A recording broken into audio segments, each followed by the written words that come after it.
Hello, guys. Whatever is happening? Guess what? It's Tuesday.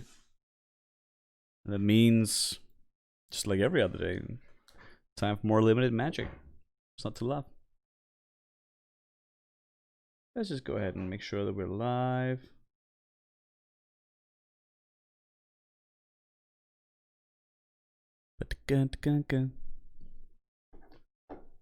Sure, our quality check's working. All right.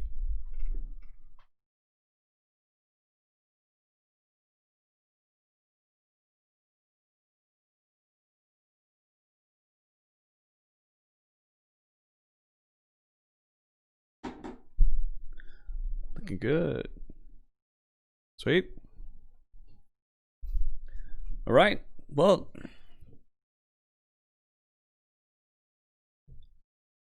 you know all the adus without those. Let's go ahead and get into it. I think I'm gonna go with some premier drafting today.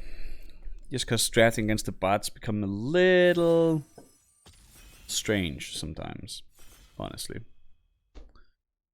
And it's sort of more the real thing, you know.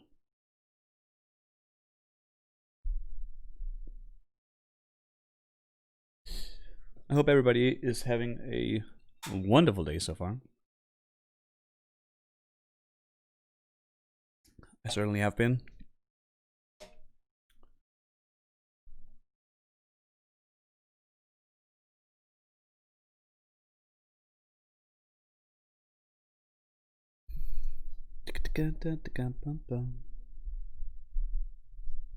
So pleased with this arm. It was a very good buy.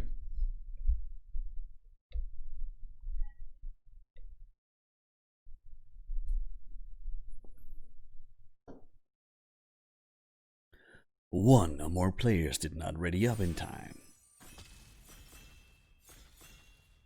Wasn't me. It wasn't me. It wasn't me. Come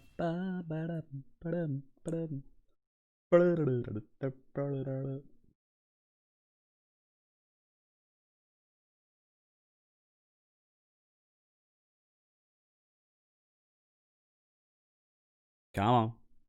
Click the button. Want to. You know you want to. And we're into it. Awesome.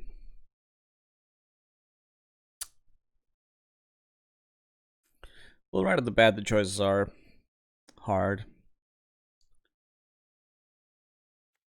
Garruk's Harbinger is an excellent green card.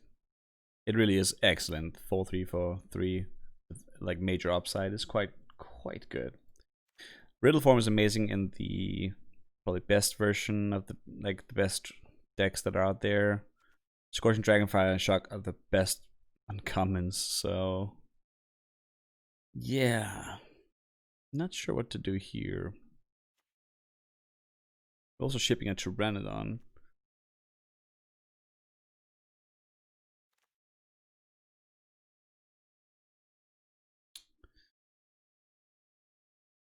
I think we start simple, I guess. See what we can do.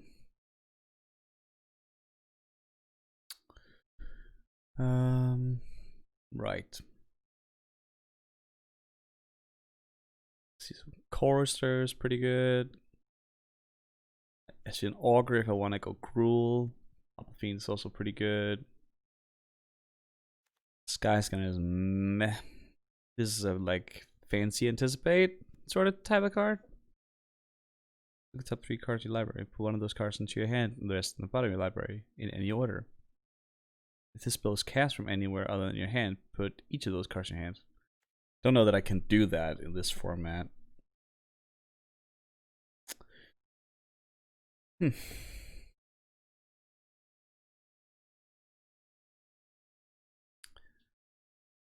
guess.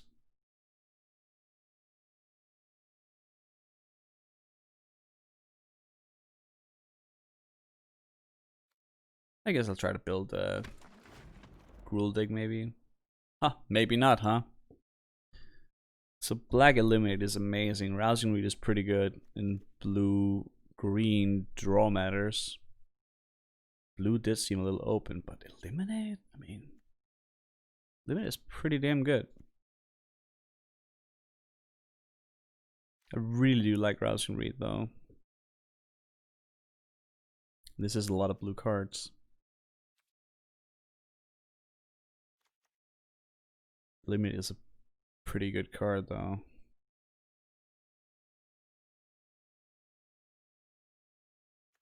I think I'll take the Rousing Read here. This blue seems super open. What is this Faith's Feathers doing here? So Faith's Feathers is premium removal. Green is super open. Null Sage goes well in the Draw Matters deck. I don't think red is relevant at all. Guess we can't splash for Faith's Feathers. I'll take it for now. It's a really good removal. Capture Spheres in blue. Snare Spinner is an excellent, like 2-drop. Invigorating Surge is a fine card.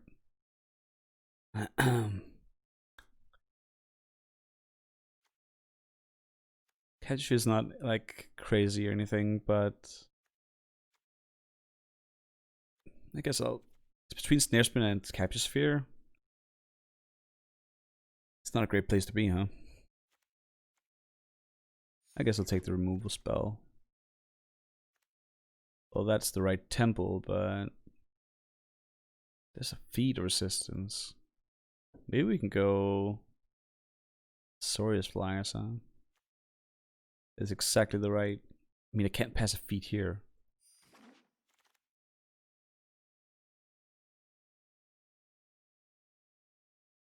I still don't like Judgment. Steed is fine, but just fine. I guess with Vigilance in a Sorius deck where we're attacking could be pretty good, actually. I guess I'll take the Steed. Okay. Well, that settles that.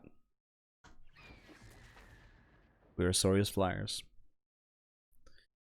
And Larson is pretty good with Rousing Read. Dub is pretty good though.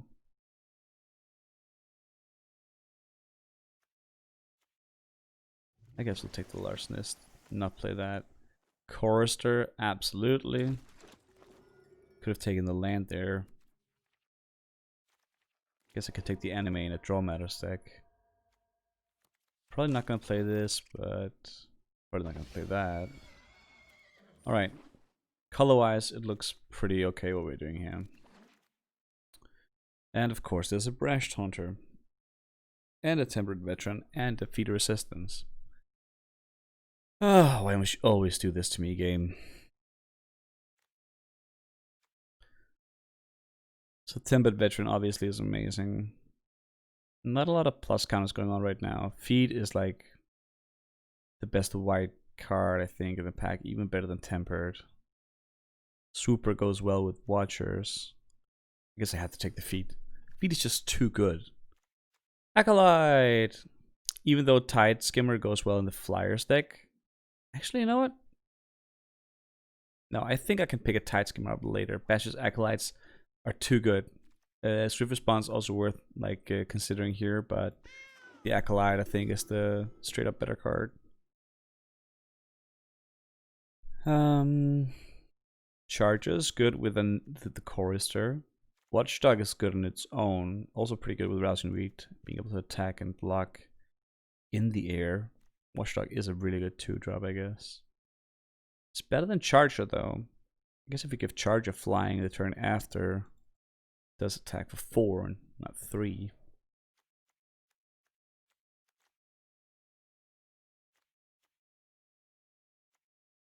Guess we are an aggro deck.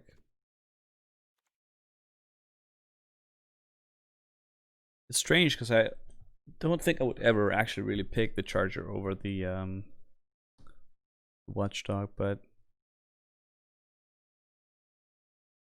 here we go.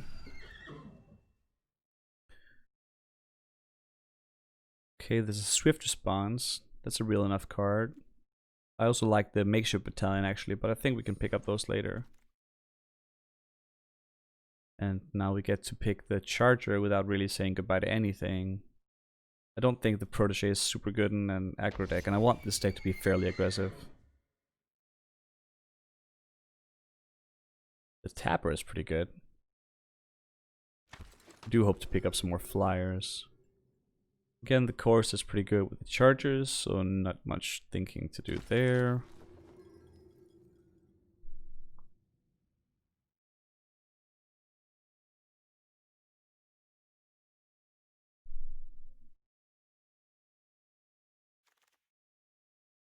Oh well, look at all these good cards. I'll take a solid 2.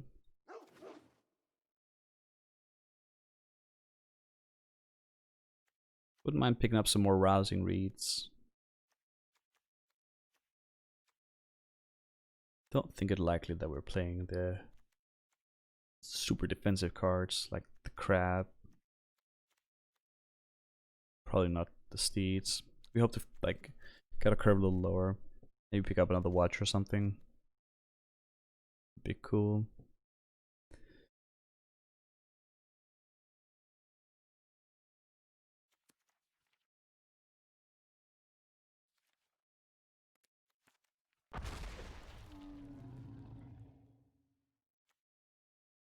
Don't really think I can play cancel in this deck, but still an irrelevant card, so I'll pick it up.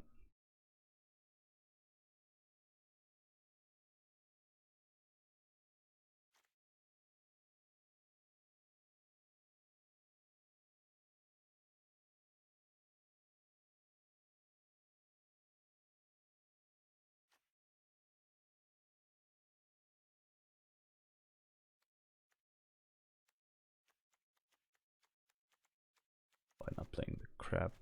Another dog. I guess we're certainly...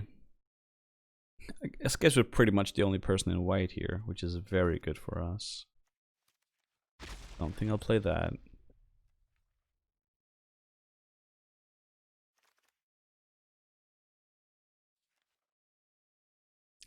So this is a little crazy because we are the only person in white. Now blue is not super... I mean, we have Watcher, Rousing Reed, and Capture Sphere.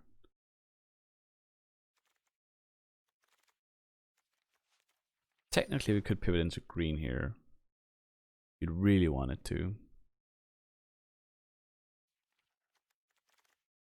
Both these cards are excellent.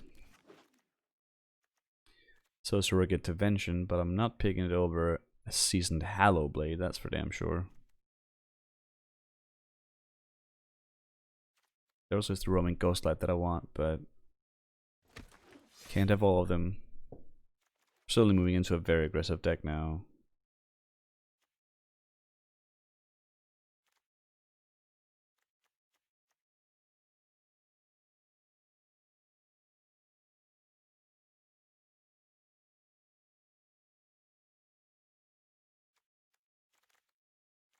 Another Faith's Feathers.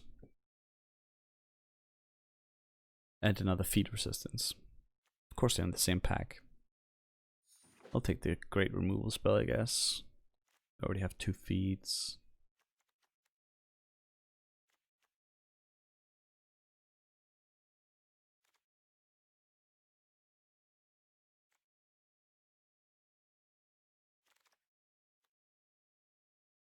Replicator. Or a Gale Super. I really like Replicate, and we have several targets to replicate. This is like significantly better than the Steed.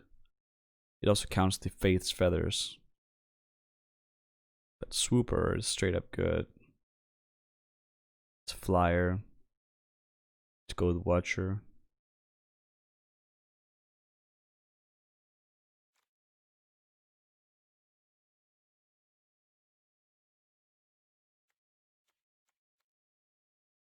I'll take the Swooper.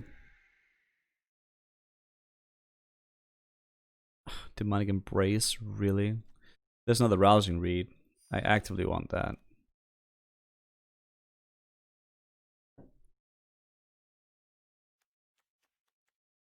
We have a cat.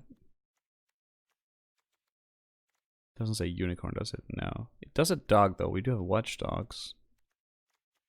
Maybe the real land here is good.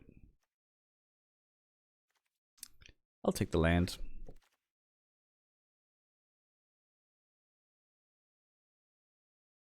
What do we pick here though? Another unicorn? Or another chorister? Charger is better with rousing read. Attacks for more. 2 1-drops, even though they are pretty good 1-drops. I guess they do have their fall off.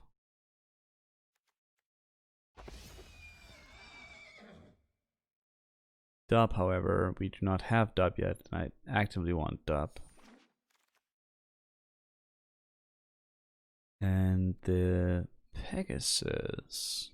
Do I want Wingmare over the Pegasus? 3 toughness is pretty darn good.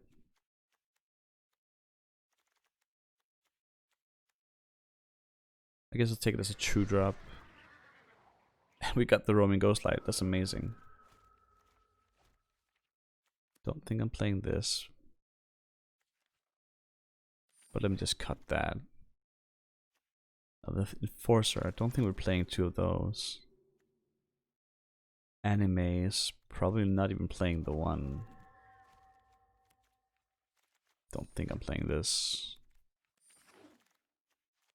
Okay. This turned out okay, actually. Now let's see. As always, I'm not playing all those lands. I'm cutting up blue.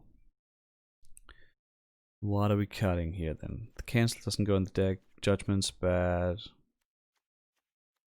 And the 1 enforcer that we're cutting here.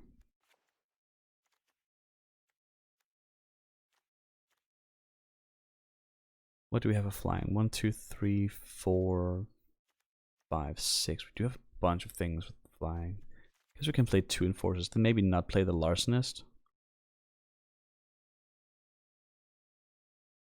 The larcenist with rousing read is a oldie but goldie, I guess. But being able to like play the long game here, I think is a little bit better. And we do have the land. Say crab on it? No. Bird, cat, dog, goat, ox, or snake. I am sort of liking this. Let's see what this can do. First deck of the day, guys. Saurus Flyers look to be.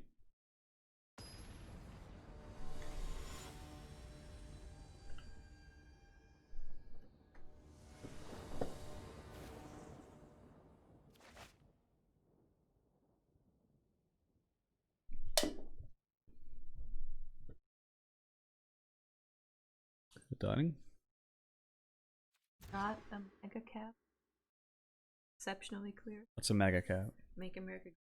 Oh god, is that what it looks like?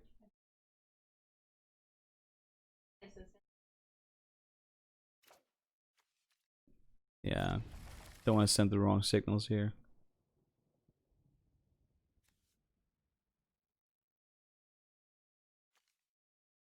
Guess we should be cutting Ghostlight here, but I really want to cut Enforcer.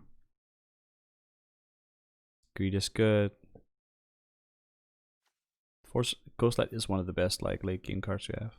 I guess I'll cut the Enforcer here. Tricky.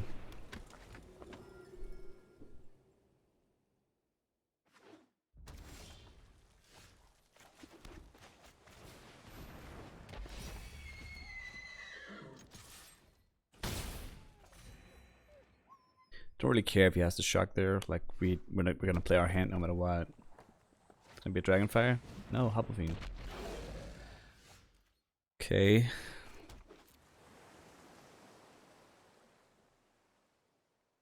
Let's say that we're up for trading here. He's red, so he may be stumbling a bit here. Hellblade, ride me to victory. There's the green.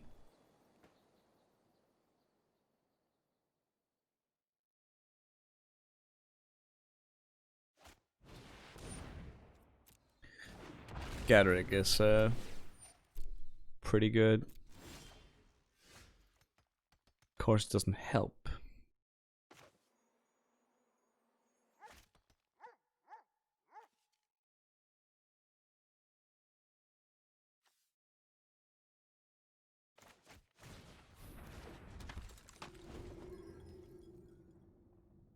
I gotta draw planes here.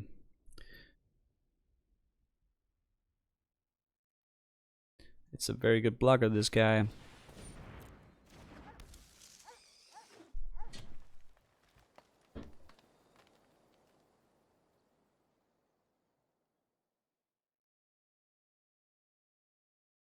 He knows he's gonna, like, he's considering what target to destroy here. And he knows I have relevant cards in my hand.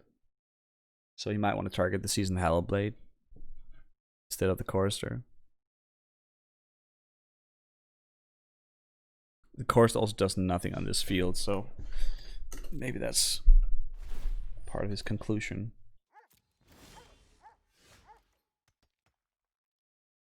Speaking of cards that do nothing.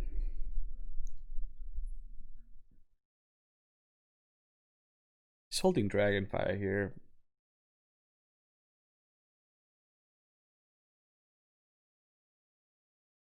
I think I'll discard the Pegasus. If he tries to destroy it.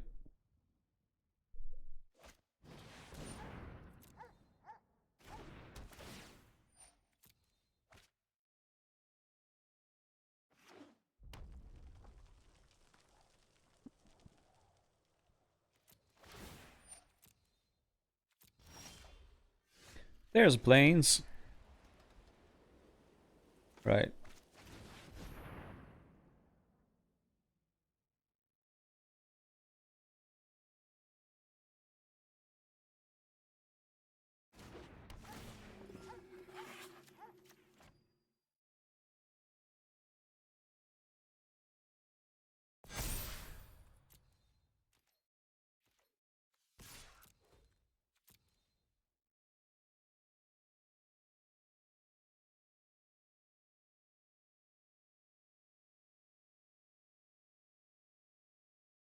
What you got there, Leo?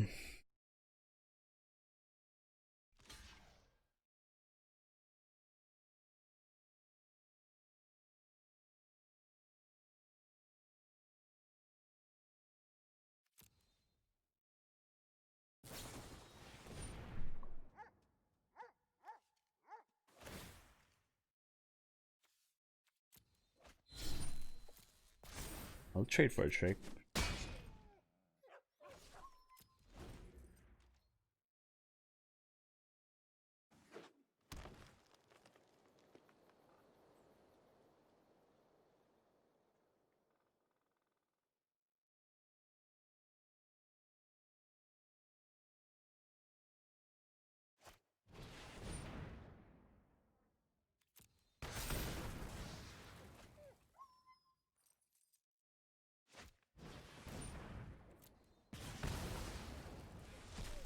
That's exile. That doesn't count towards Gadrak, so he gets one treasure here.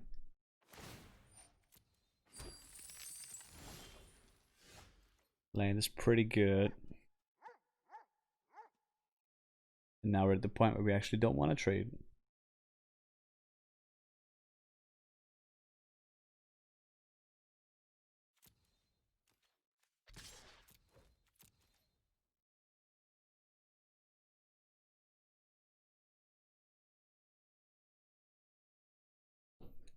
But if he trades his last card for this, I guess I'm fine with it. If he doesn't do anything, then I'm pretty fine playing my hand, I guess. Ghostlight is stopped by Gadrak. So Ghostlight doesn't do anything right now. Of course, they can pump if I play the planes. I guess maybe I'll play the planes and hold the Ghostlight. Yeah. I should have done it the opposite way though. Should have played the planes and attack with both the Hellblade and the Chorister. That'd make more sense. Okay.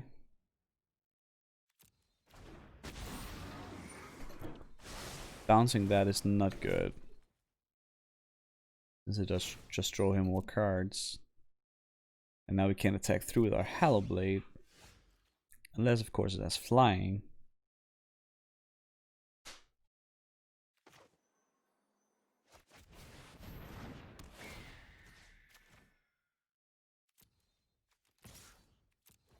So you could just block with the spinner here.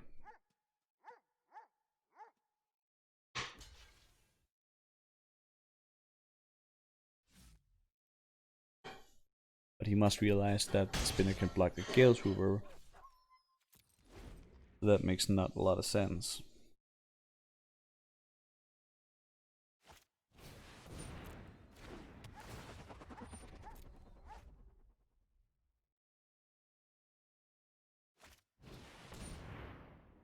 That's a lot of reach. And a lot of toughness and all those things.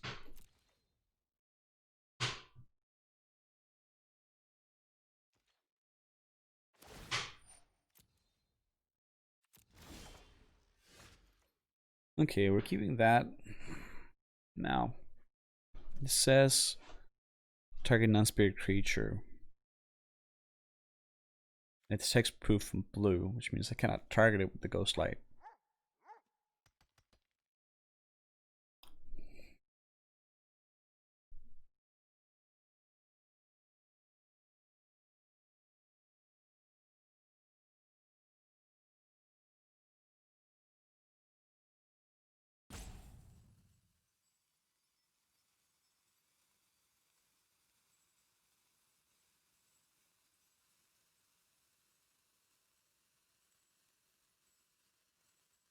To do here, I could bounce the Scourge, attack through with the Hallow Blade.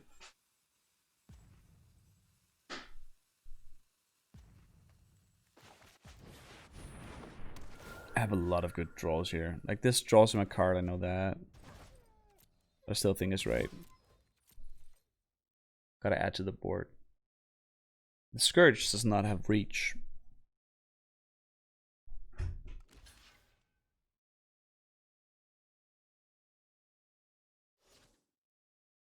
Let's say if he does that.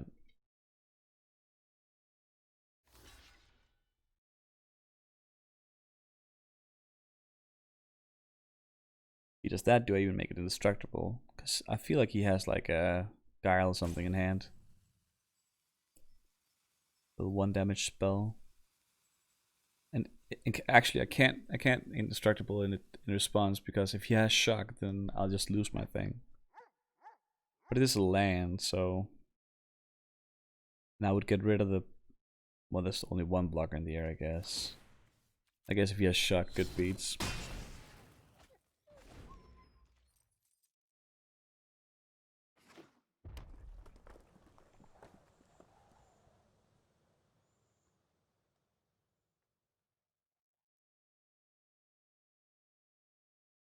A lot of reach creatures he has.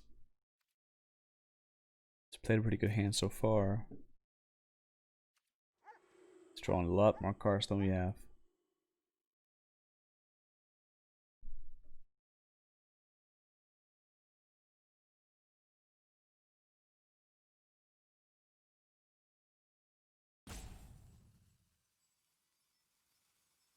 You'll need like a Fate's Feathers for this Scourge or something.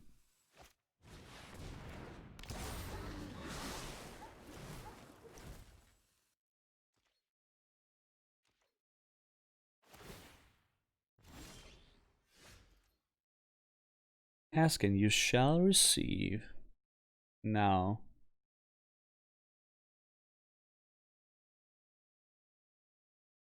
I could Fate's Feathers Gadrak here. Attack with both my air creatures, get through with one. It's bad. Could just Fate's Feather the Scourge. Attack with the Hallow Blade again. This time trading it for something. Probably the Weaver. I definitely can't deal with a 6-power creature. I could attack in the air, but I think this is a cleaner line. He chumps. Could point to the fact that he may have a way to remove my Faith's Feathers. That's bad, obviously.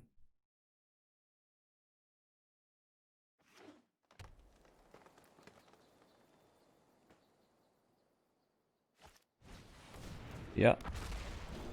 There's the way to remove Faith's Feathers.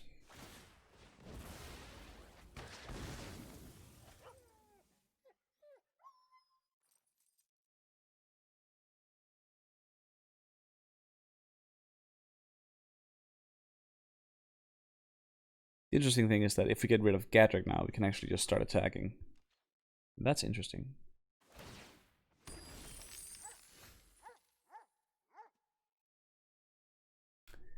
Though until we do, we cannot. Unfortunately.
Oh god.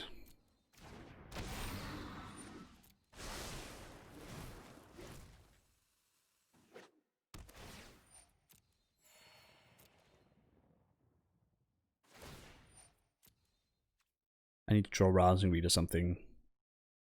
I need it now. Dub is pretty good too. Okay. I just dub a Swooper and go for it. That what's happening here?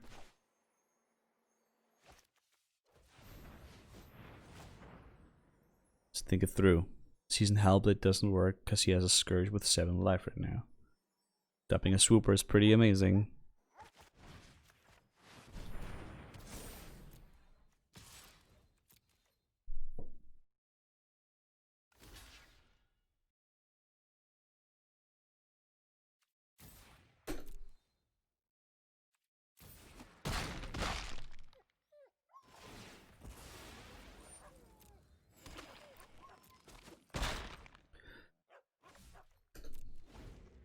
At this point, we can even use the Hallow Blade and the Ghostlight to block a big one. Ooh, that is a way to kill people. Garruk's Uprising is so good. They do have Trample because of Garruk's Uprising.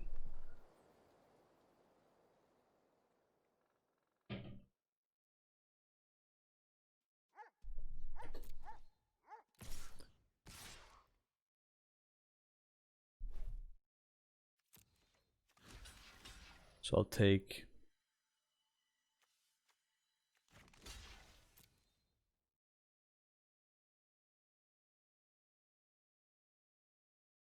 He has a lot of cards in the hand, I don't like that.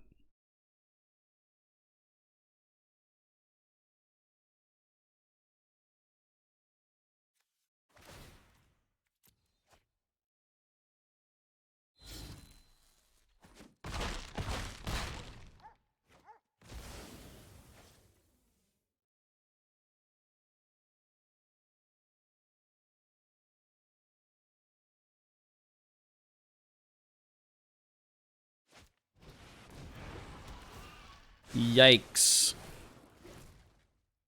2 Leafkin Avengers.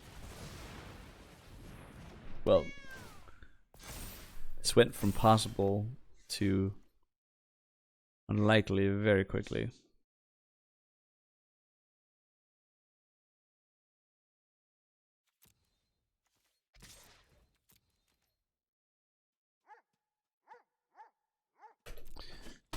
Okay.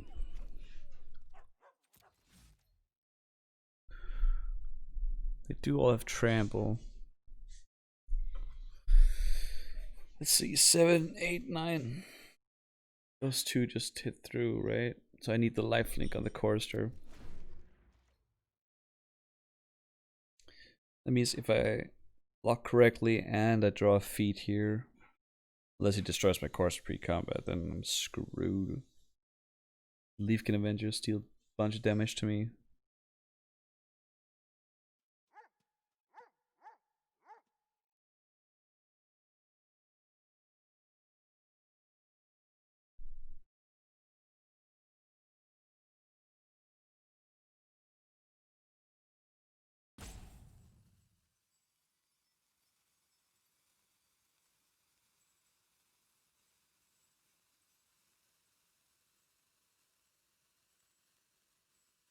I mean, he certainly has lethal. He can swing with everything, right?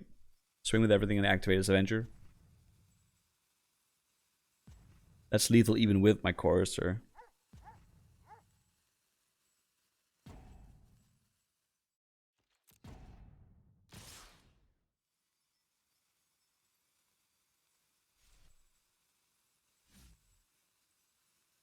Okay.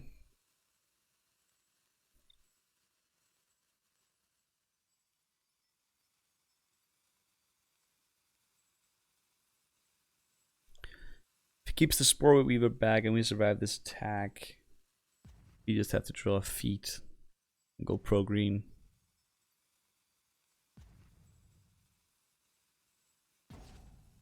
Okay, keeping the Mole back too, liking this more and more.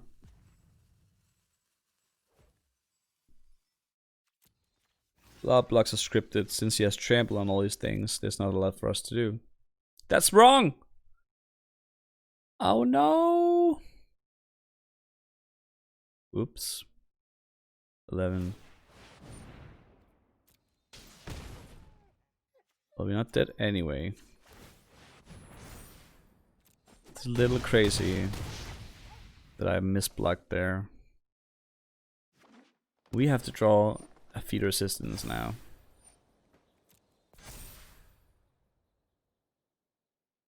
Come on. That ain't it.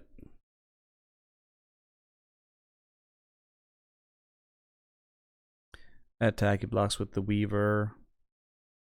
8 damage that we can't block because he has trample, and 4 damage that we're just gonna take.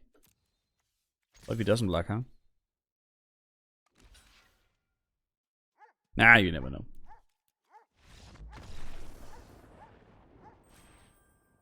Alright. First game of the day. Pretty good though. It's a long one. Little light on drawing those draw spells and drawing that removal, huh? But our deck certainly got some power like that.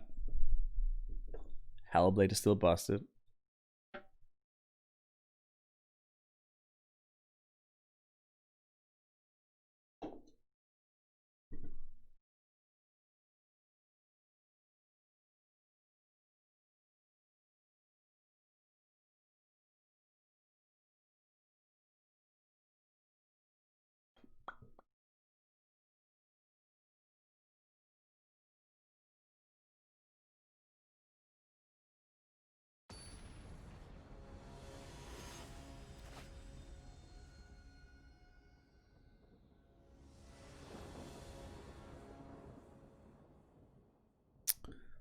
Yeah, I like it.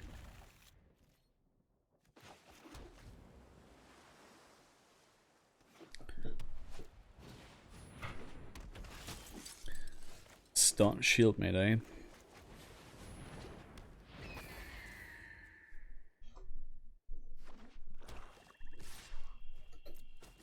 Guess I could block that.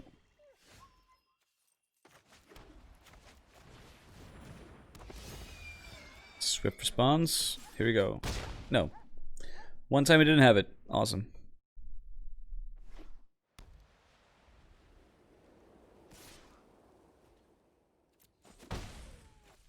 That would be a weird trade.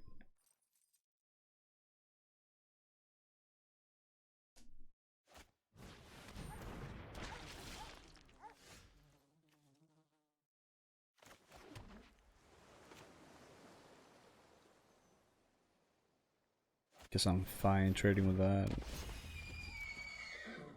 I could not have. I could have just Fate's Feathered it.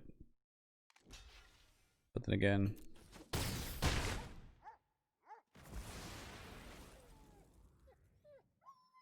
think I'm removing that blocker too.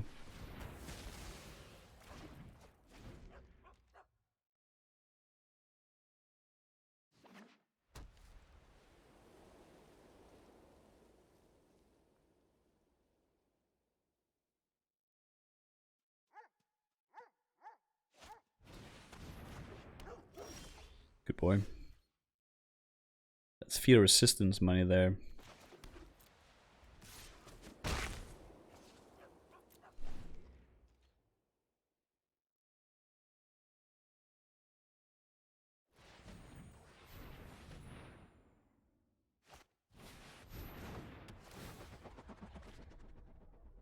So you're looking for another black to cast Grasp.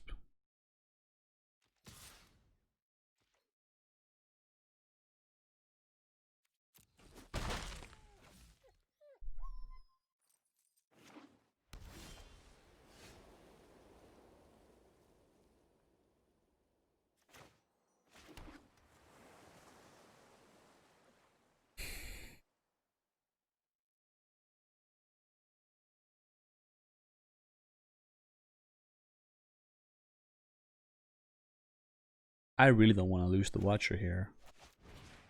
I'm gonna Fates for this Sky Scanner. He's gonna go pro white.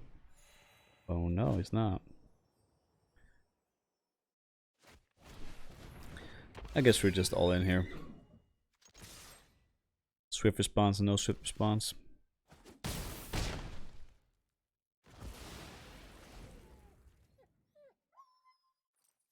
Swamp Grass would really make my day.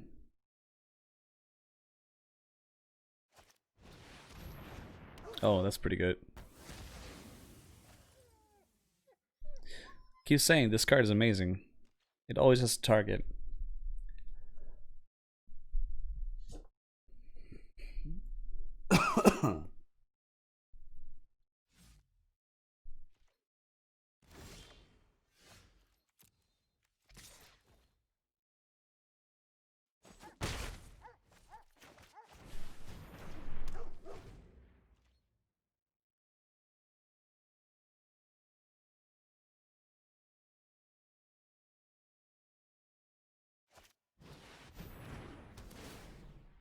And this is why Fate's Feathers is amazing. The life gain. 4 life is really important right now. This card is also pretty important right now. And put counters in the Alpine Watchdog here.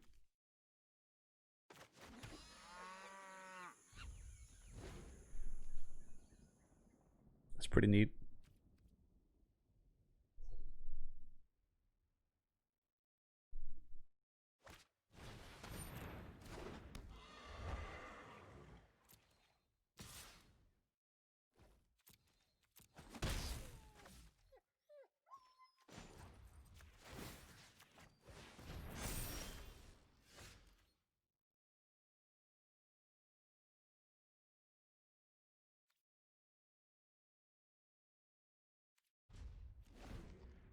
You're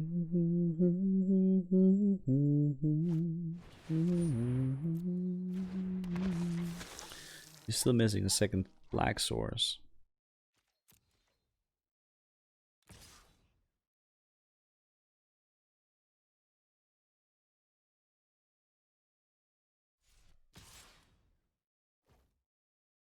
I wish I had a feat so I can go pro white here. But nope.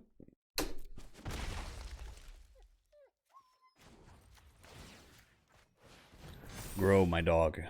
Oh.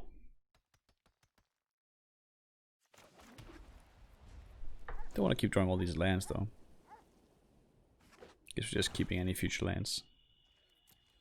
Oh, there's the Grasp. Should have played the counter on my dog. I guess now we're just playing Grasp Chicken, huh?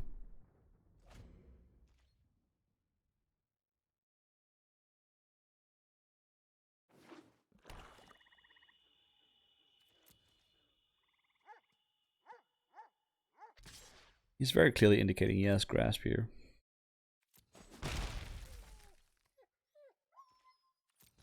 I can't put a counter on my thing before that's done. I guess I'll keep that up. Let's say no attacks for now. He's gonna have to tap out that black mana soon. Or at some point, rather.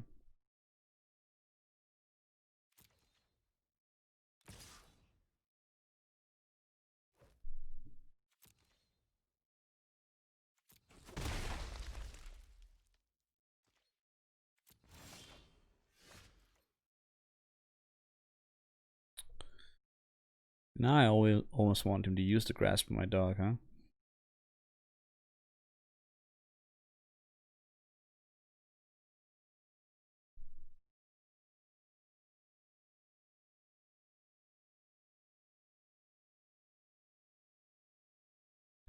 I could tap the mutt, attack with both my creatures, see if he wants to do something about double blocking my watchdog, and just let him do it.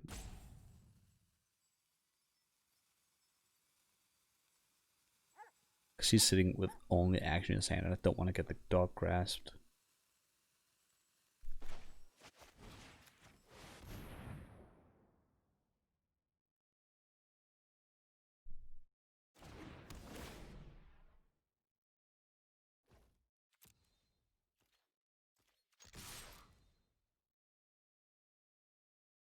He's gonna want to double block.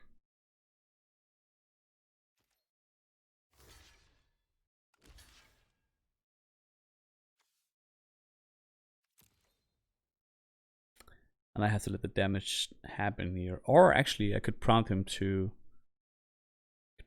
use the grasp. I think I will. Just so I can get my Seasoned Hellblade down. I'm fine with that.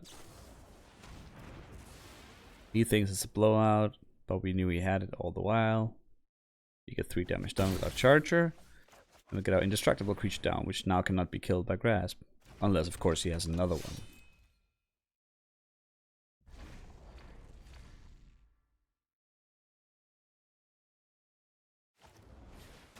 And what you know, he did. Oh, the wonders of magic.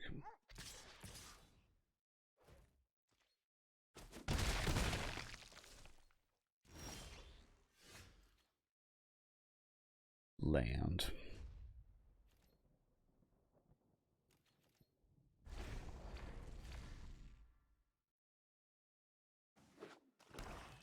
Three four is a pretty good buddy in this format, I feel like.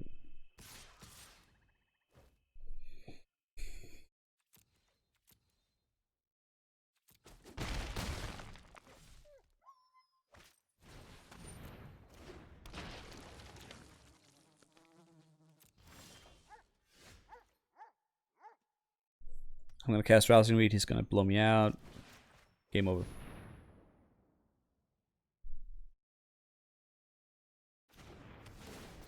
Maybe not.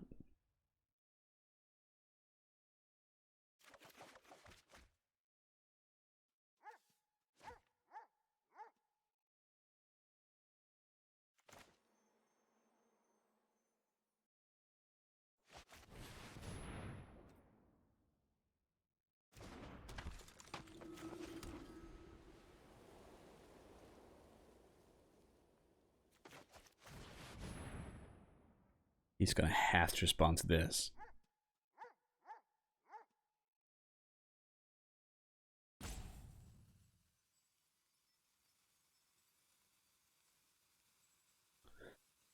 Good game, he says, huh?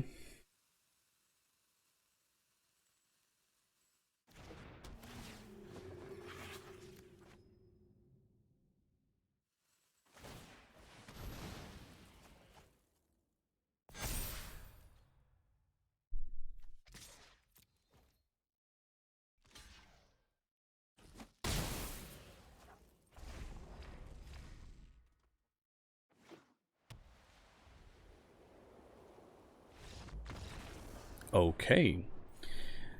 That was Not what I expected to happen there, but I'll take it.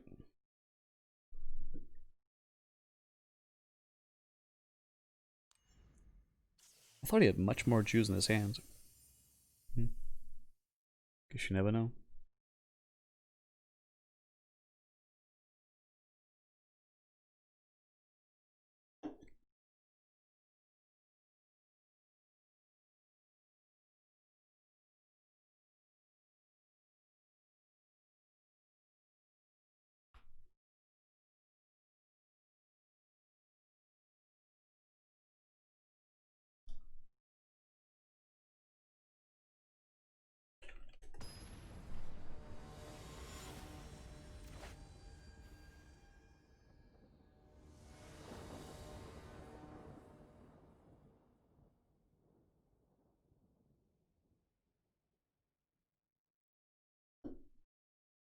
Not with this hand.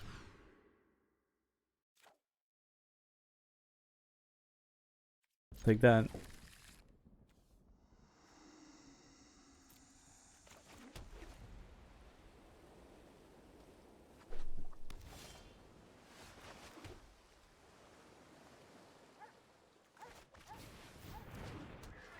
It's a fun dynamic with Daybreak Charger because you never really miss out on the damage just because you played around earlier or later. Doesn't matter.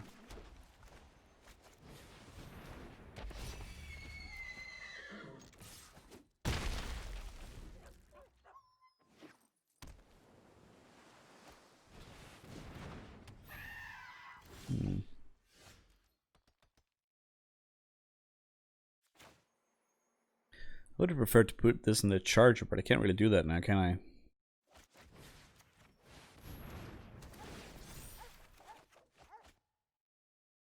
So, what are we losing here?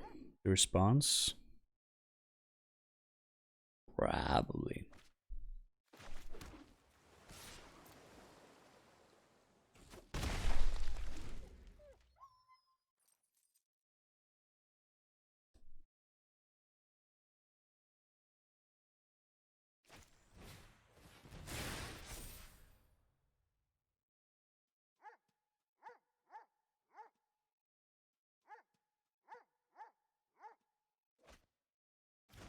I do like having 4 toughness in the Pegasus though. That's cancel. That's cancel mana right there. Nope, not interested.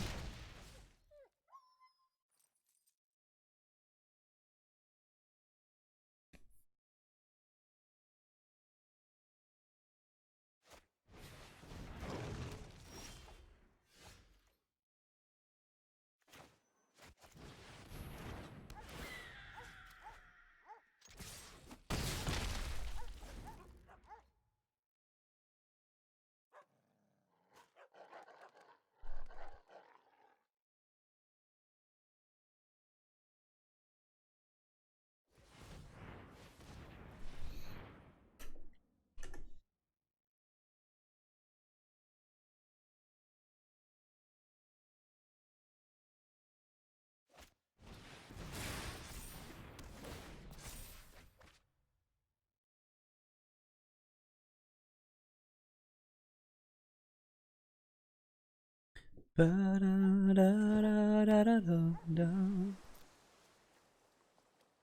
you're doing sort of the same thing.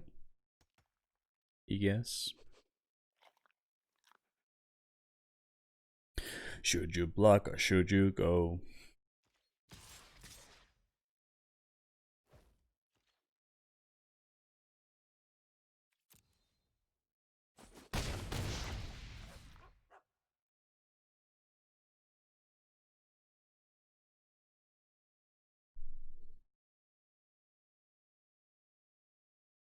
What do you got there?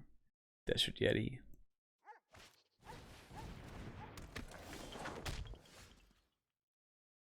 Okay. So what interesting things we do here? We can put a counter on the charger with Acolyte. That's pretty interesting. Forces him to double block. We can strike for lethal.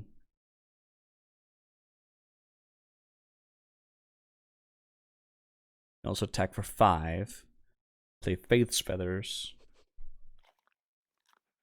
I guess I like the double thing more.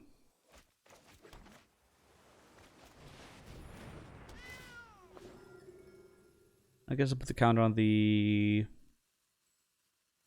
What's most likely to die? Probably the Super. But Pegasus cannot attack through Magma if that happens, so... We'll attack for lethal, so he has to block. And we'll have a lifelinker back. This should be pretty good. If he can chump this and, like, not die, good for him.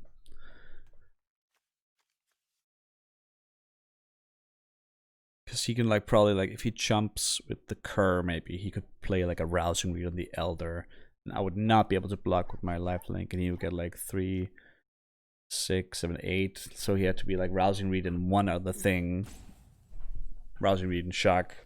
Or any, but Rousing Read and anything, actually, would be enough. So, if he chumps with the Cur, he's probably 1. If he double blocks, which he should, then I think we still got a game. He should only chump like this if he knows he's got the game. Oh no. Then he's probably got the game, guys. I feel like we're right to percent lethal there. If he kills the Acolyte with, say, a Dragonfire and plays any other spell. Soulfire is another spell, sure. And any other non-creature spell.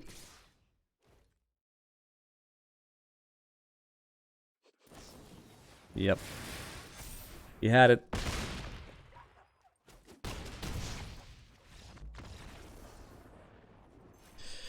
Oh, is it? Is it?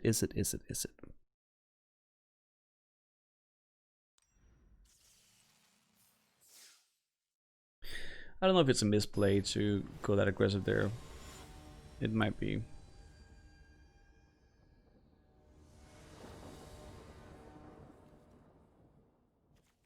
What was that 92nd percentile?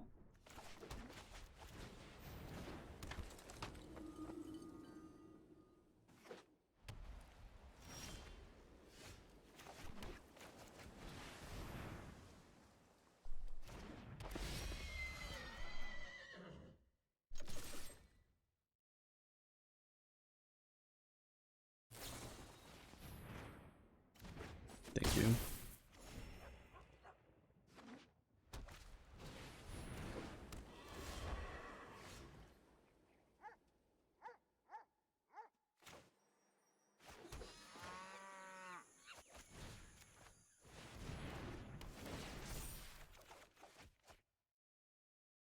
All right.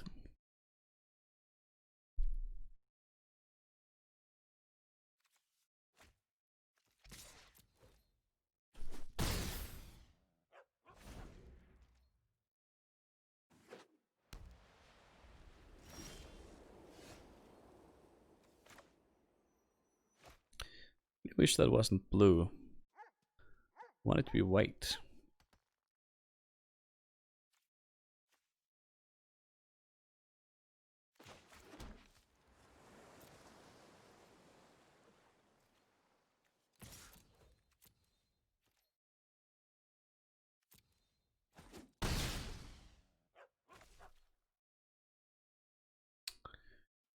Guess we're ending our turn here.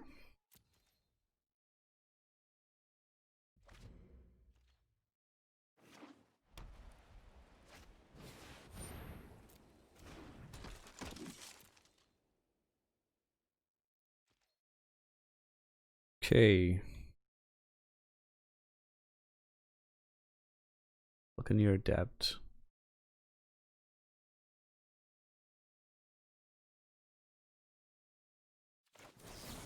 I think I have to feed here. So I can play this card. Why am I keeping on drawing blue lands?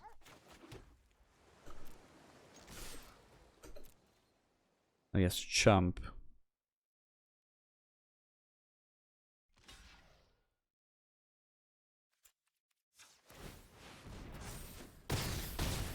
And whatever he creates with this is tapped and attacking, so...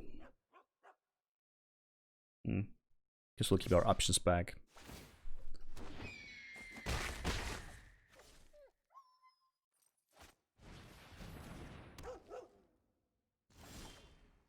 Swift response, maybe?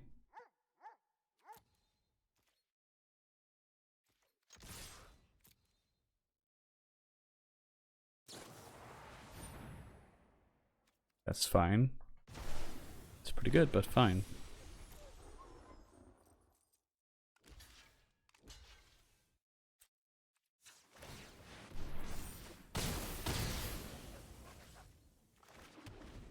Still want to draw planes. Just anytime soon would be nice. I guess he's been longing for a mountain, huh? Well, that's his fault for playing 2 colors, I guess.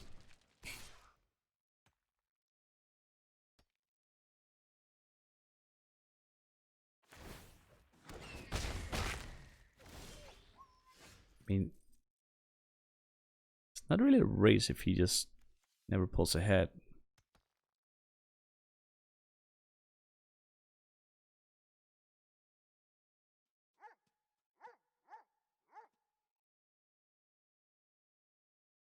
We can only play 1 spell or activate this right now, which is annoying. And we need white to activate this. Guess we're just gonna keep trading spells, I guess.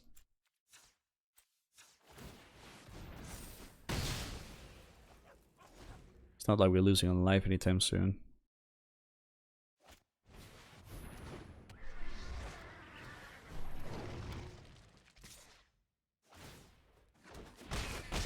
Okay. There's the planes. Do want to kill this before it becomes too much of a problem. And I guess I can play another chorister. Can't really gain the benefit of both choristers though. It's probably like an enforcer to block, I guess.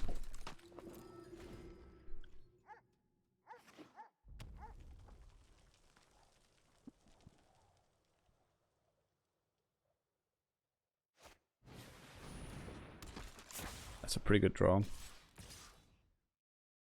Means that I can't pump my chorister. Or at the very least, it means I'm forced to pump my chorister.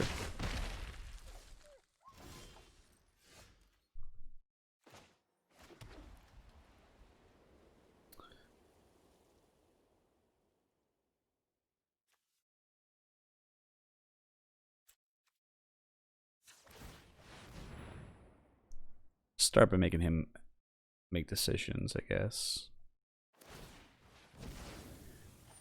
That way we can attack with Celestial Enforcer.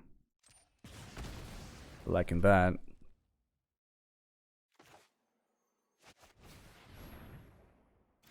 If he double blocks, that's sort of fine with me. We'll reveal our last chorister at the end, because he has to block this. I don't think it's going to chump here, huh?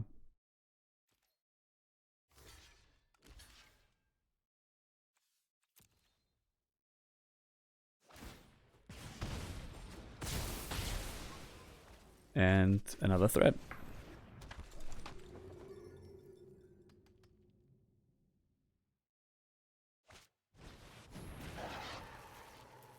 That does not do what he wanted to do right now.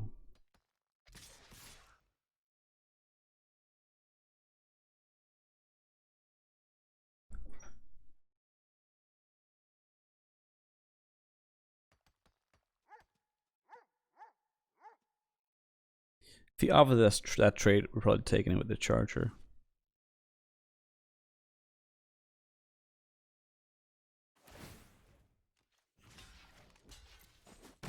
Charger just get traded to the bird anyway. This way we get to do something better with it.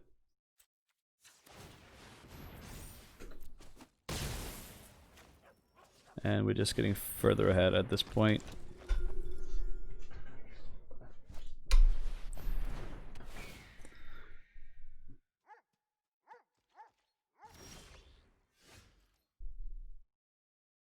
One activation, 3, 7, 8.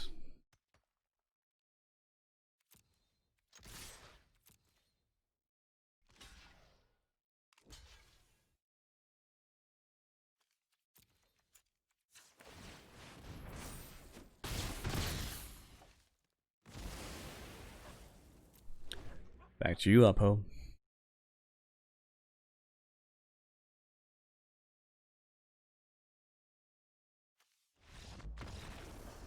There you go. Nice.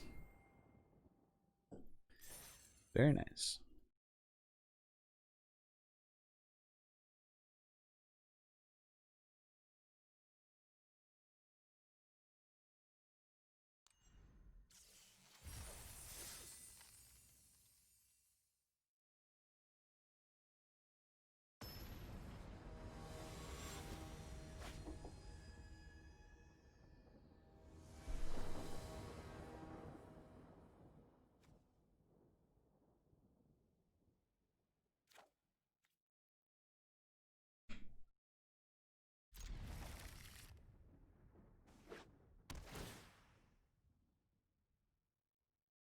Would have liked that in my deck.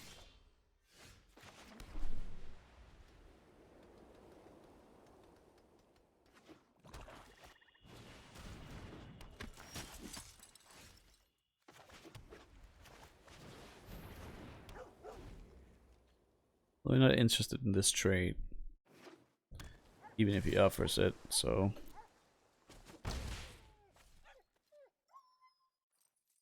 So we have one more way to use our mana here.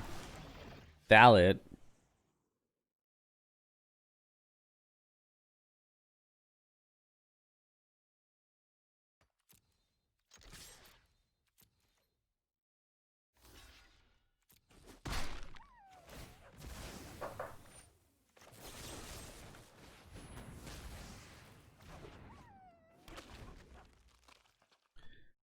We need more lands.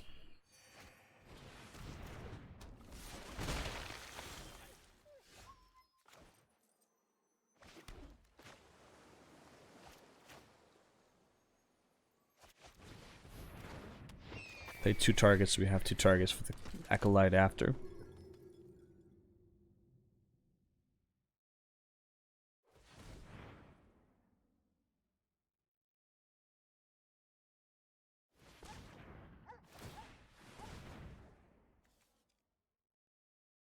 What is he looking for? What is he splashing for? Grasp, okay. Cool. Super Watcher. Could Rousing Read Chorister for the land.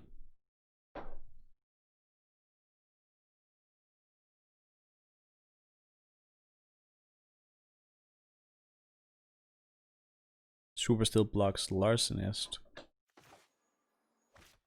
Attack for 3 is not very exciting though. I think we have to Rousing Read here. Still no land.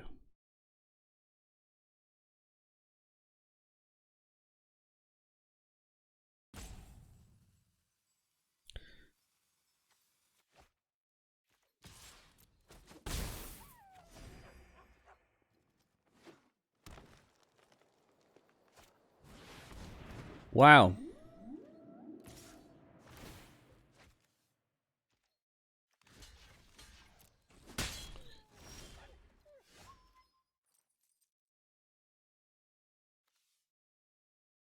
That's bad.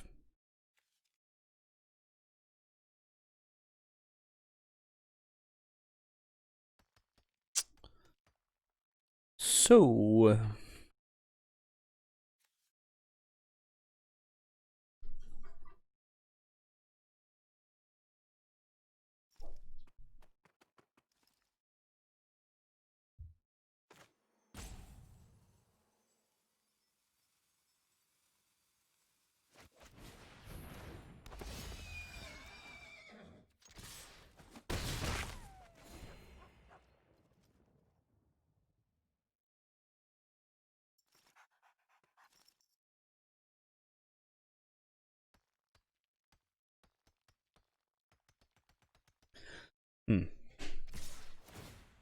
tricky situation.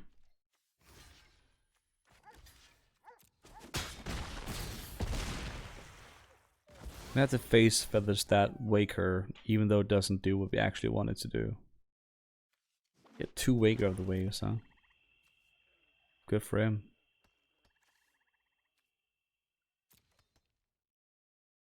Could block our Tramp up too.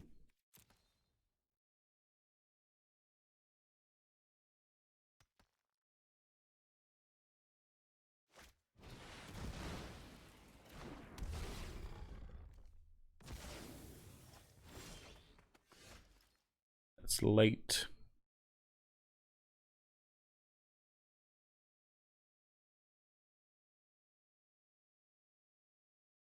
I guess Hellblade can block Waker indefinitely.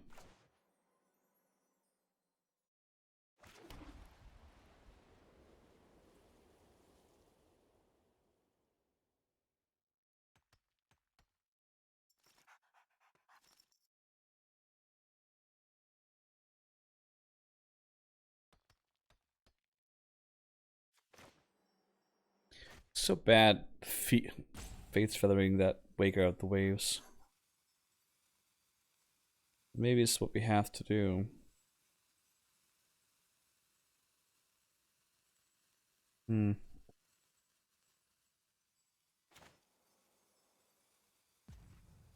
Let's tremble. Oh.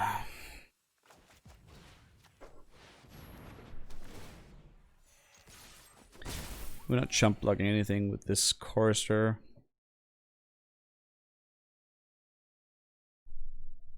If he has another Gorman, good on him. That's very good.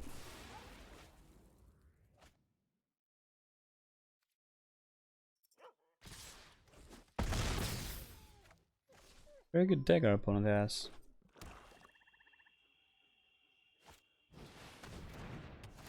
What a beating.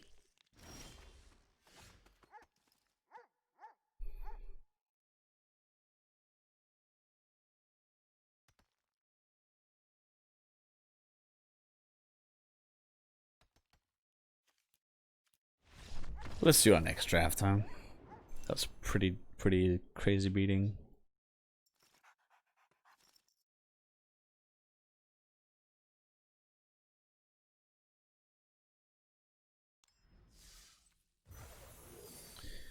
Stories Flyers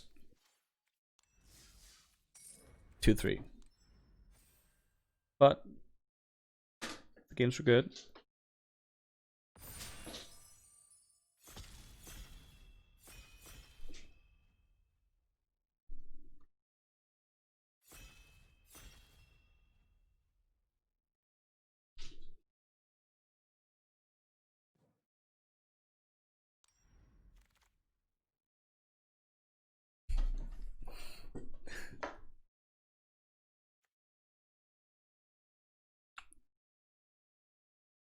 Yeah, baby. What? Should I do this, Joe? Should I do it? I know you're watching out there. That's beautiful. It's the sanctum of all.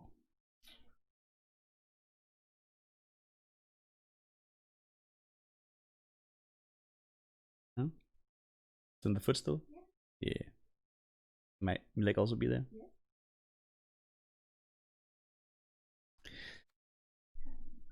I guess I do want to kind of try to go for it. Super crazy, but there's a lot of good cards this pack too, but gotta try it one time. Why not now? Alright. Let's try to be smart about how we do this with coloring. We're definitely not gonna go double stuff. Green has the cultivates in them.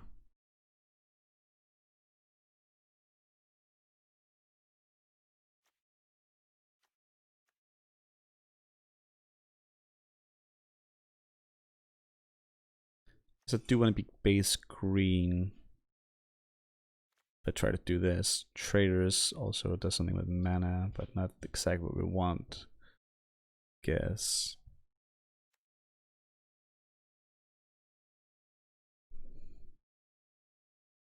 What if we were like base black green? I think if we want to try to make this work, sort of have to be green, I guess. Okay. No shrines. So, Fungal Rebirth is a good defensive card.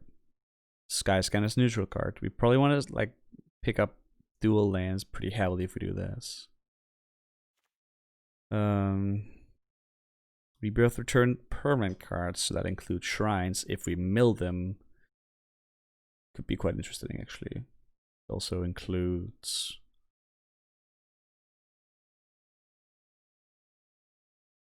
things like lands.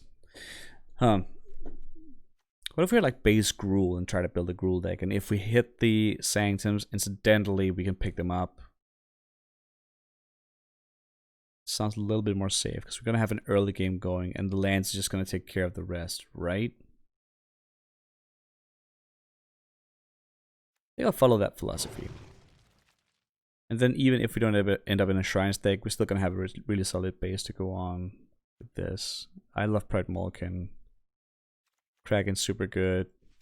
But I do want to try to do this Shrine thing. Okay, nothing there, Shrine-wise. I'm not going to take Life Goes On, because we want to try to do this right. Rise again could be a thing, I guess.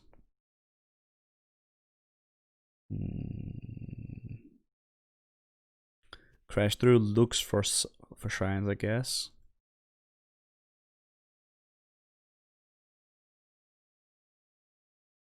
It's definitely tricky territory, this. Sure Strike I'll probably play no matter what. If I go Gruul. This is another Rousing Read, huh?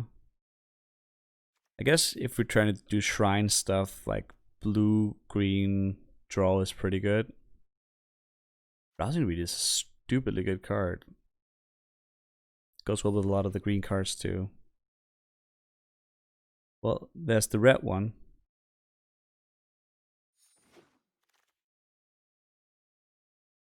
That's the beginning. Skyway Sniper is a bad card. It's not good.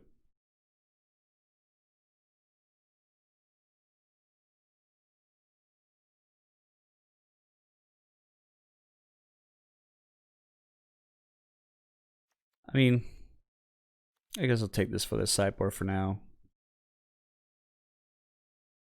The Luphsaur or the Vine. Vine helps us find shrines. Helps us defend early. Piling works with the Magmut.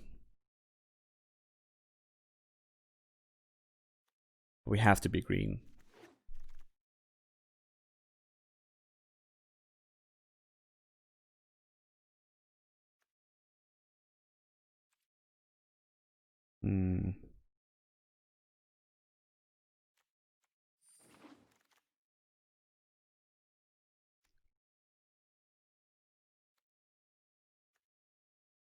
How sure are we that we're red? I mean, I guess we sort of have to be at this point. Do want the land though, but I guess I'm gonna take turn to Slack here. I guess I can splash a scene if I need to.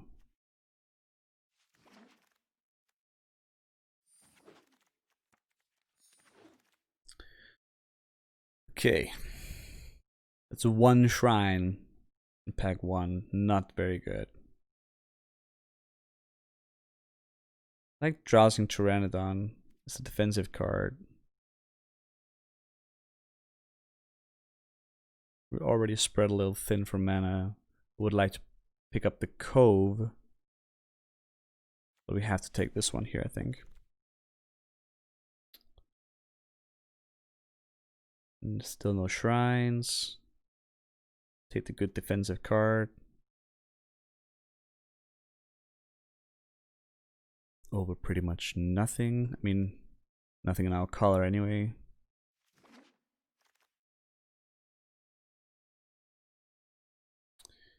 It's gonna be tough doing a shrine deck with no shrines, so Let's try to steer away from that thought a little bit.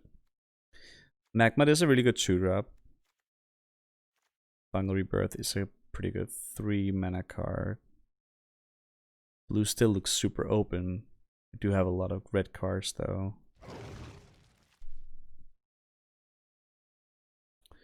Well, we're not white, unfortunately.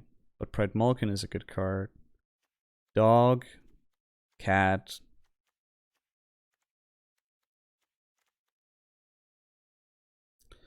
I think Animal Sanctuary is good. But I don't know if it's better than Pride Malkin.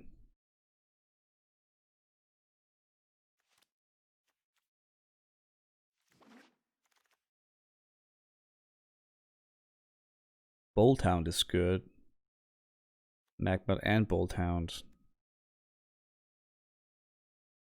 Fortunately, that doesn't work with Pteranodon.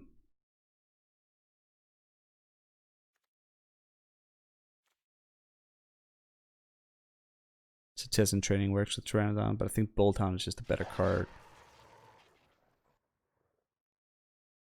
There's a mirror. Do I want the mirror?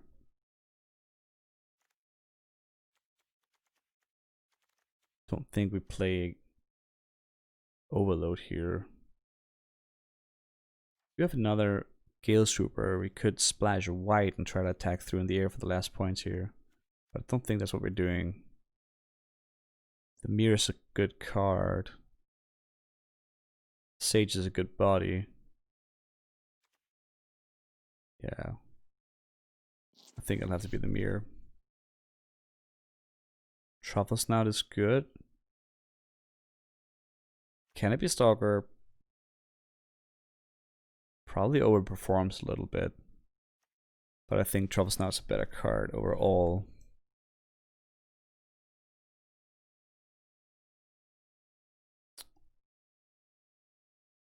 I guess with Pride Malkin's Gorehorn could be okay. I'll play another Sure Strike, why not?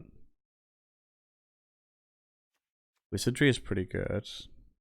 We have non-creature spells. We're not gonna do that, or that,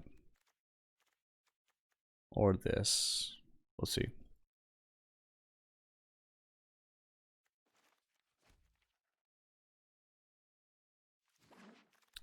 We'll take the Wizardry, why not? Piling goes with our 2 Magmats. Could take the Mauler though. I prefer having the 2-drop. Also, that goes well with the Bolthound. I can pick up the Sage. Kerr is really good. Magma's still really good.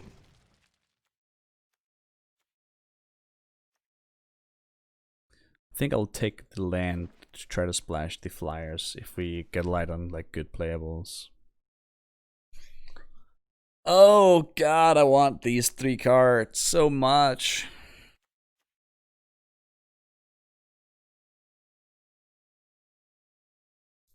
Soulseer is incredible removal. So is Hunter's Edge. Soulseer is like straight up way better than Turn to Slag. Rook's Harbinger is amazing. What do we pick here?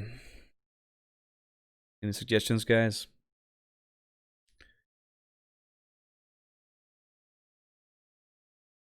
Even though I really want the Harbinger, I feel like it probably has to be one of the remove spells. Probably Soulseer.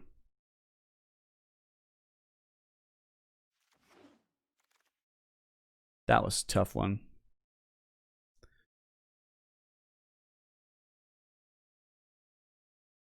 In an aggressive deck, I like Heartfire Immolator better than the Oak. Heartfire Immolator also is like pseudo removal. And I like that. We're not playing that when we're aggressive. Probably not playing this. We'll see. Bolthound, hell yeah. Hubble Fiend is in the pack, it's worth noting, but I'm not taking anything but Bolthound here. It looks like our curve is getting super low. Wizardry might be good with 2 Bolt Hounds. Sage might be too slow. What are you doing, Noses? My girlfriend's cat going crazy here.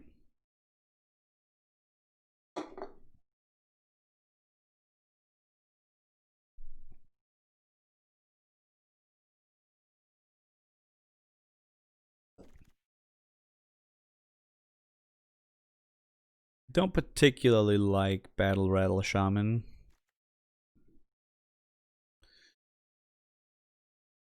Could take another turn to Slag.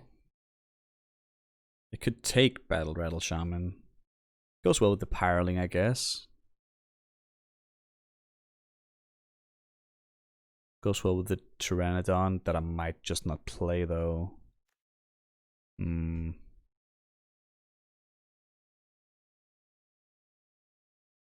to Slag is removal, I guess. No, I don't like Battle Rattle Shaman. I liked him a lot in the beginning, but I don't anymore. Just don't.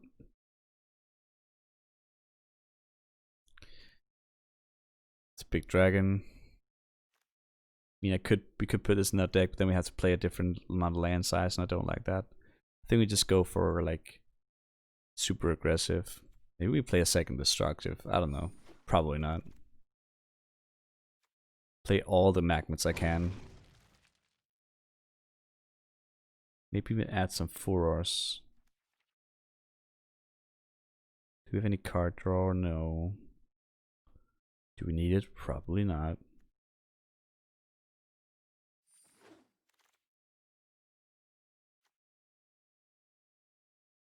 How many Magmats are too many, you ask? There's no such thing.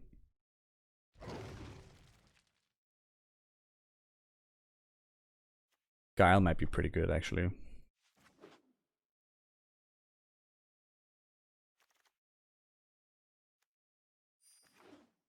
Take a crash through.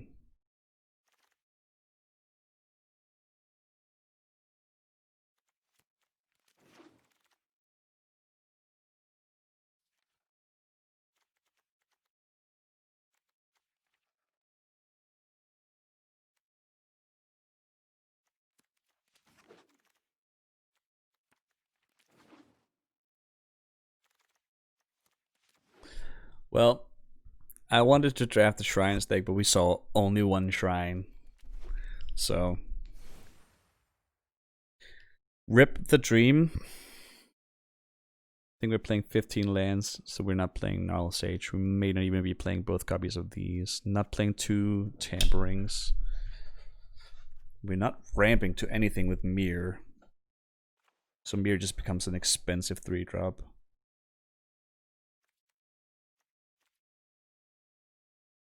Didn't we have another Furor? I feel like we had another Furor. Maybe not. Okay, let's see 2-drops. Our frame later, Pyroling, all works super well with the Bolt Hounds and the Magmats. That's super good. Pride Malkins are great. Are we playing the Drowsing Pteranodon? Yes or no? Because it doesn't work with Bolt Hound. Unfortunately. Would have to be exactly like Pteranodon Pride Malkin. Don't think we can do that. If we're not playing that, are we playing Furor?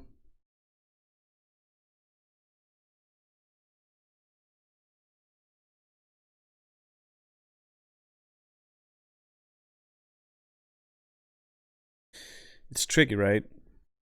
Because like we have the Trader's Creep, but we have no way to sacrifice to it. So that makes it just like let's try to win this turn type of card. Which I like fine. I do think Furor becomes much better on creatures with Vigilance, and we don't have those. We do have 2 Sure Strikes, so maybe we just don't play that.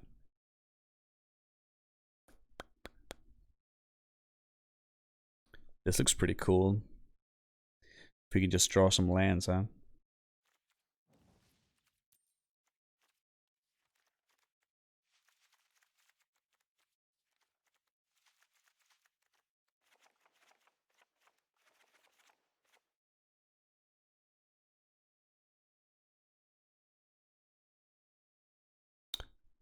Do I maybe want to play 8 forests here instead of 8 mountains? Just because of the Bronzodons, we do really want forest on turn 3.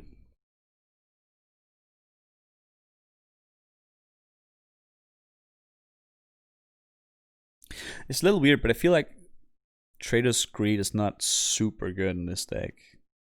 I feel like maybe a second Destructive Tampering might be really good for us. Because I feel like the cards do sort of the same thing. You know what I mean? So maybe we cut the Greed and add a Tampering. But if we do that, then maybe we cut the Wizardry and add Arsonist too.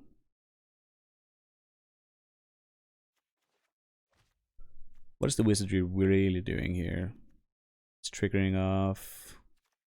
Well, it's got synergy with the Bolt Hounds. That's pretty good. That is 4 power attacking.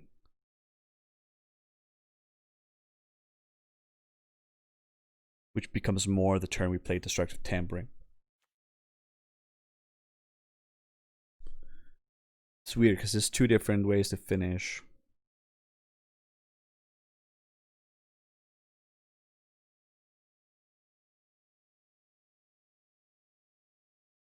I'm gonna give this a thing and take a quick bio, and then we're gonna play some games. I'll be right back.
I think after consideration, the Tampering and the Greed are good in like separate, like different situations.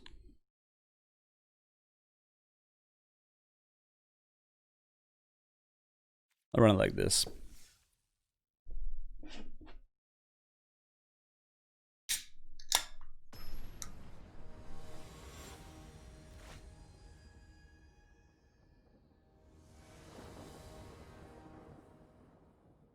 That's a good question, Dr. Draken. Actually, didn't even think about that. I'll take a look at that, like a possibility to do that after this match. That might be a good call, actually. Smooth the mana base. I just think the Brontodons and the Pride Malkins, like both of, like we have 2 copies of each of those cards, and both of those are like really, really, really good. Like a 3/4 in turn 3 is a very, very good body.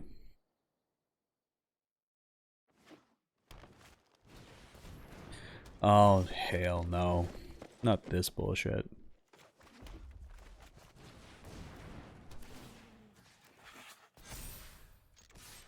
Conclave Mentors are freaking insane.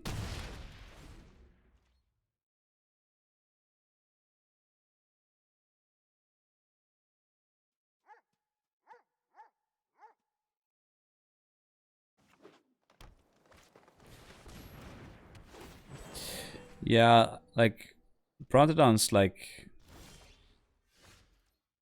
are sort of like a defensive card when you look at them at surface level, but I do think they have extremely good, like extremely strong offensive purposes. Now, what happens if we just attack here? Double blocks that. We can guile whatever he blocks, make it a double block. Is that good for us? He's not going to double block with a mentor. There's no way he wants to trade the mentor. There's probably no way he wants to trade the visionary either. So if we attack, he probably just doesn't block, huh? Then we can wizardry end of his turn and greet the big bad thing that he's playing, and he will have only the mentor and the big bad thing to block, which means greed. So if we draw a land, actually we don't even need to draw a land. So you can then play greed and guile magma. I don't think he's blocking here. That's my point.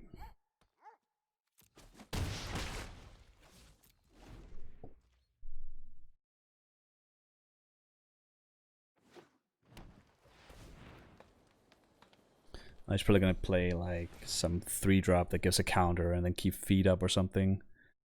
That way we can't Trader's Greed. Quarian Dryad.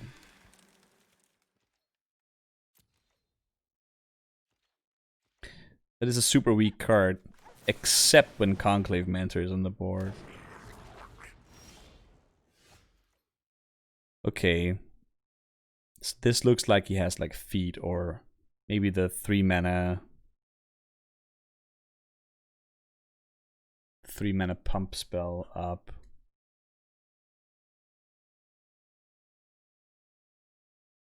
What happens if we greed here? If we greed the Conclave Mentor,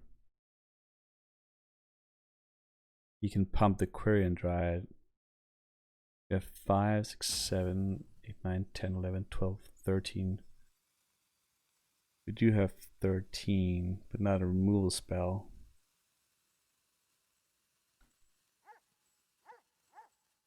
Because he's representing that spell specifically, which is a little interesting, I guess.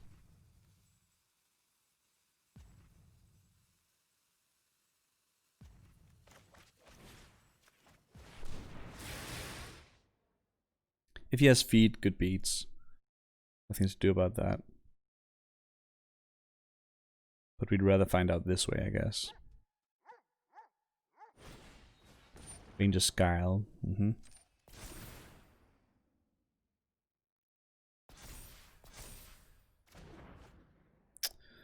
That's annoying, because he could still have feed, huh? Now we don't have mana to play anything else.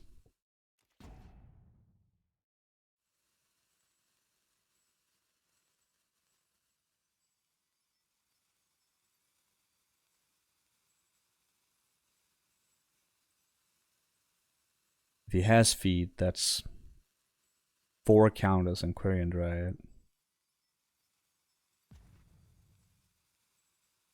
If he has nothing, it's a pretty good attack. I guess we just gotta see if he has it. If he has it, he has it. Nothing to do about it.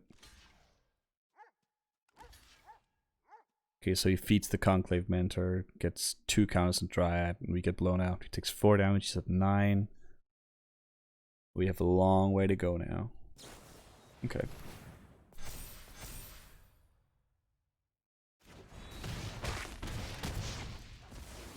Well, he's got it. He's built a good deck.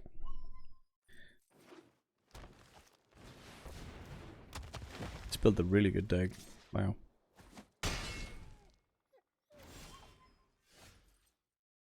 Tampering gives us a chance to win. Pred Morgan is 3, that's 6. Plus 2, that means if we just play Pred Morgan and don't lose anything, we have lethal next turn. Let's just count as 3, 6, plus 1, plus 1, plus 1. That's 9.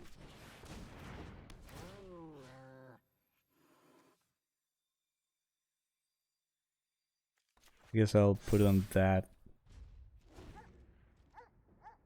So if he does not play a flyer or gain life or kill us, holy damn, what is that deck?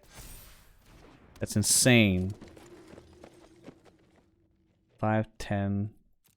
Can swing for lethal here. But if he doesn't, he just might win.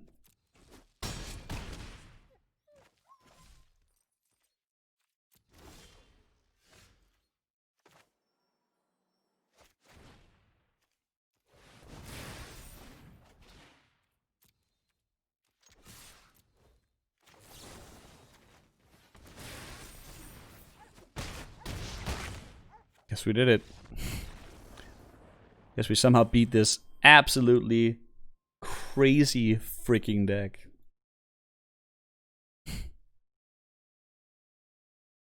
Wow.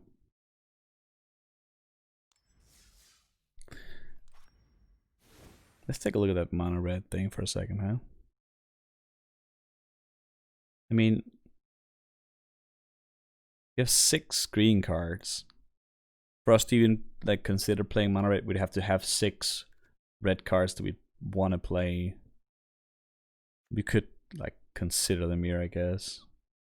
4 I could play. I don't think I can play 2 Arsonists. I don't think they're good enough at all. Second Tampering, sure. But the Sanctum and the Devils doesn't do anything in our deck. I think that's actually technically why we play the green. We don't have enough red. Could add the white. Galesweaver is good. Battlements is pretty good. This aggressive of a deck anyway. If we had 2 Battlements, this might look different.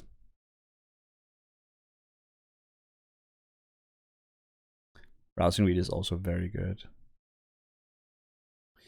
I think what we're doing is correct. I don't like having 2 Bronzedons and only 7 sources of forest though.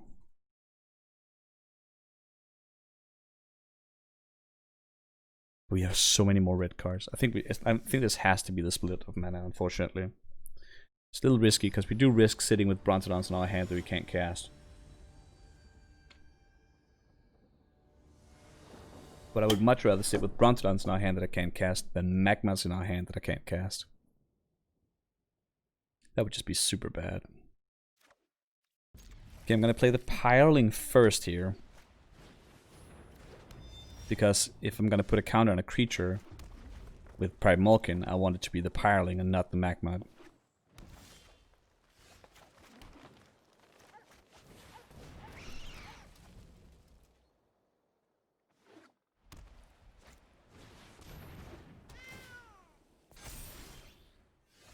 Okay, so no counter. That sucks. Guess we're playing Magma.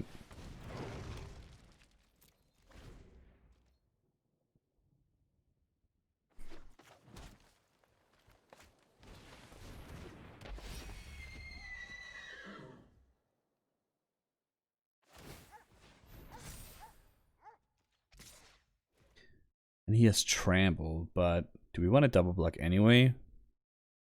He's running out of gas really fast. I think we do.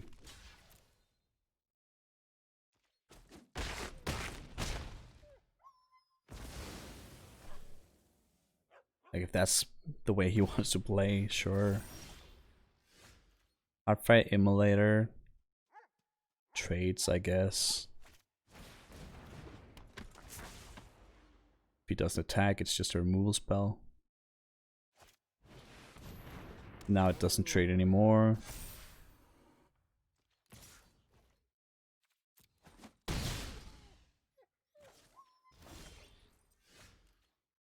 Okay, that's pretty good.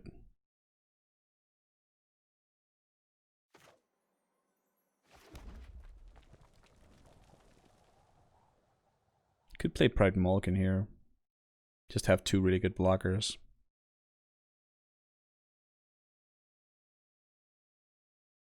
I don't think we're in any position to attack here at all. Unfortunately.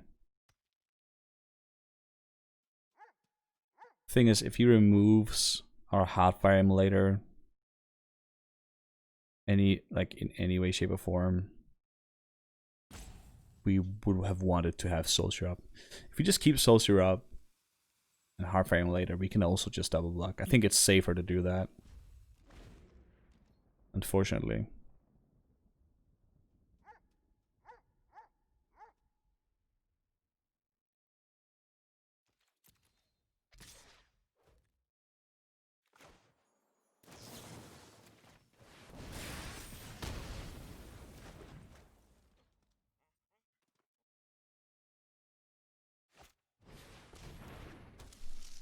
That's not an aggressive card.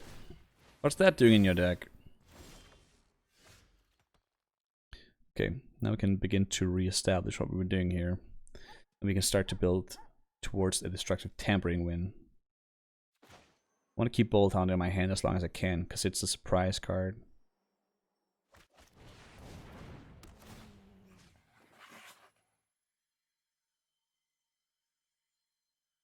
I'll put the count on the Pride Mulligan, because I may want to just use Hotfire Emulator as a removal spell. I mean, now I just might block with it. Now I just might double block. He offers me a 3/5 for either a 2/2 or 3/2. I'll take that. He's extremely aggressive. So I guess we don't have to be. Like, if we just make good trades, eventually we'll have a better board than him. Hey! Look at that. Now we have a really good blocker for both his creatures. And even if he puts the sword on something, we can just double block.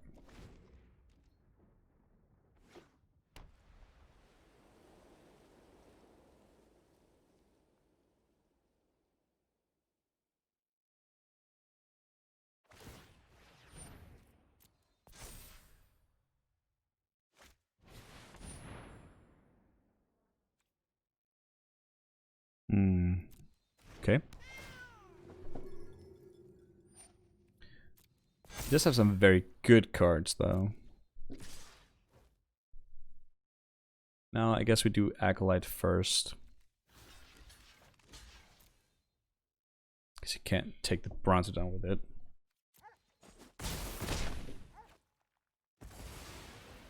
He's had a really nice curve out, I'm not gonna lie. Okay. What do we do here?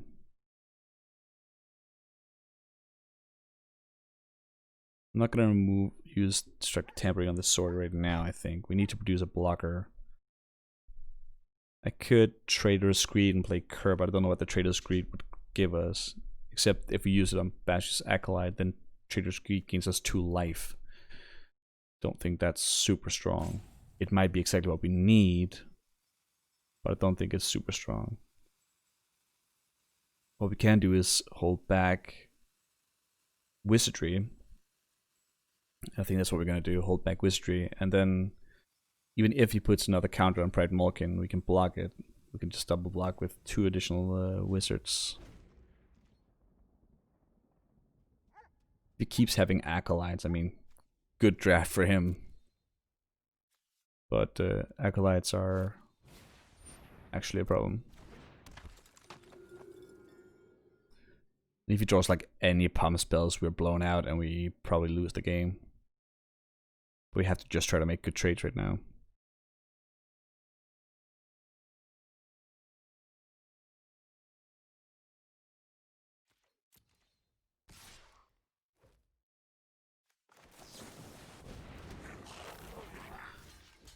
I'll block with all 3 of them here.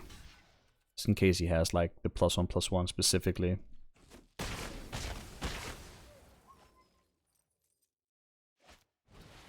There was another Acolyte. Holy damn, what is this deck? That is so good. Okay. Chorus the pumps, that's bad. Damn. Do we have to steal an Acolyte and attack with it just to gain some life here? It's not really how you win a game of Magic. Could play Bolt Hound with it.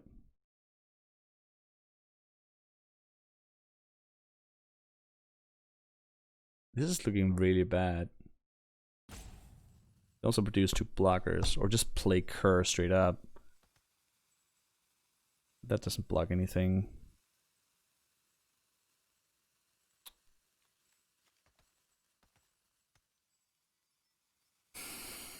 The Courser would be a 5/5. It'll probably be a 6/6 too.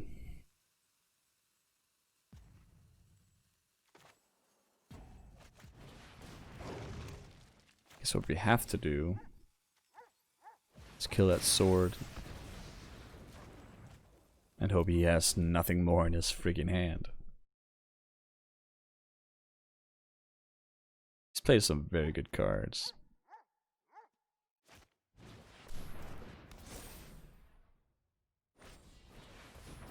Ah, Pro Red. What a freaking deck, man. 3 Acolytes. 3 Acolytes. We were destined to lose that one.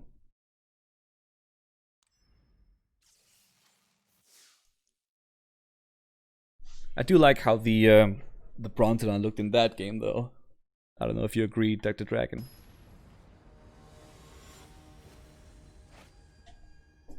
Because even though we are an aggressive deck, I guess we're against number 4 on the ranking, huh?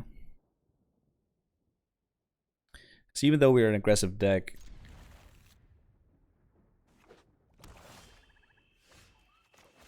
we do sometimes need to be defensive.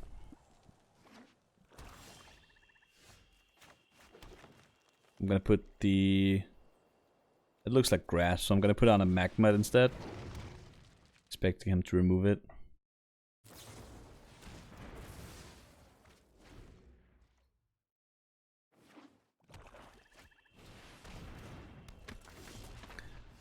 Pyroling blocks Devotee pretty well. But I think I have to play Pride Malkin here.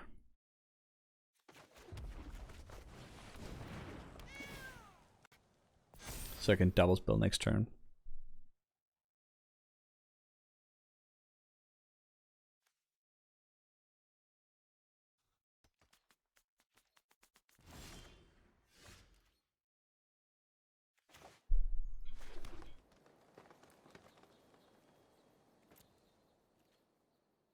He didn't play a land there.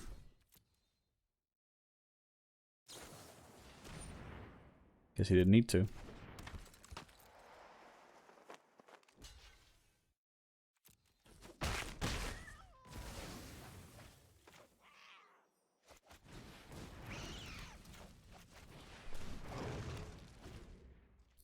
Devotee is a really good blocker.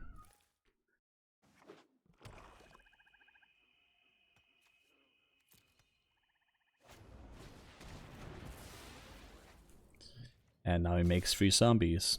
Ugh, that's disgusting.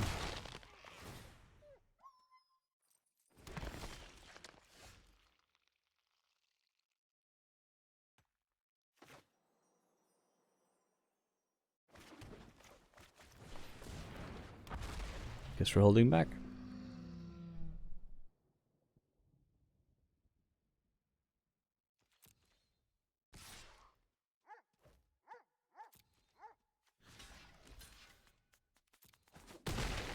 He gets to make that free attack every round. He has Skeleton Archer. Yeah, of course he does. But then it doesn't actually become free. Because you can't pay for a new one.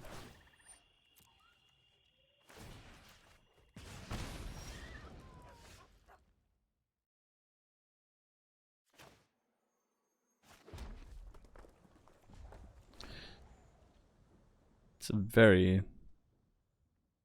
very solid. Okay, so he's not mono black. That's scary.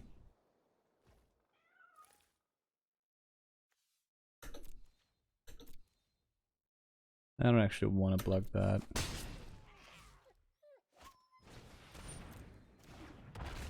It's a very good defensive card.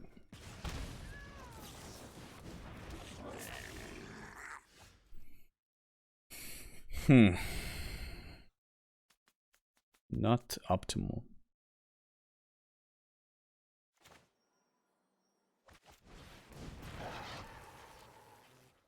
Devotee is so good, because even if I block his creatures, he just replaces it with another 3/2 or 3/2 creature. And he never has to attack with Devotee. It's pretty damn good.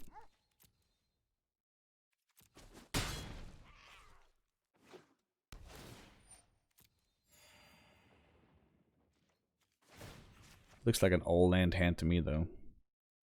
Oh, maybe not. Okay, how close are we to lethal here? Destructive Tampering is 4, 5, 6, 7, 8, 9, 10, 11. So not quite lethal.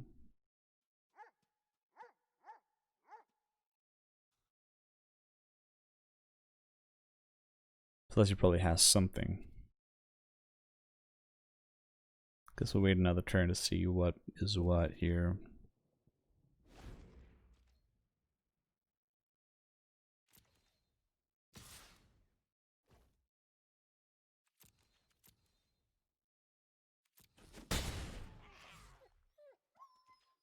Could have another masked blackguard on hand, but that does nothing against tampering.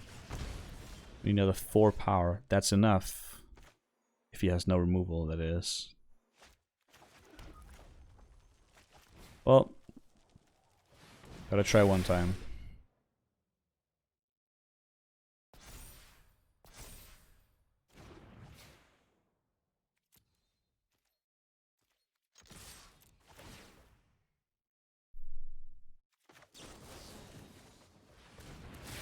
He comes to removal. Or maybe it doesn't.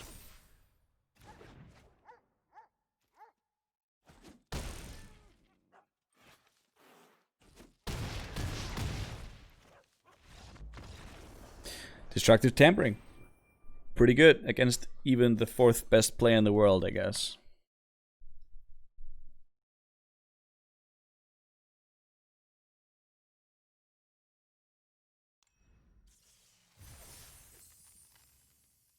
Alright, well this deck that was supposed to be a shrine deck is working perfectly as a Gruul aggro deck.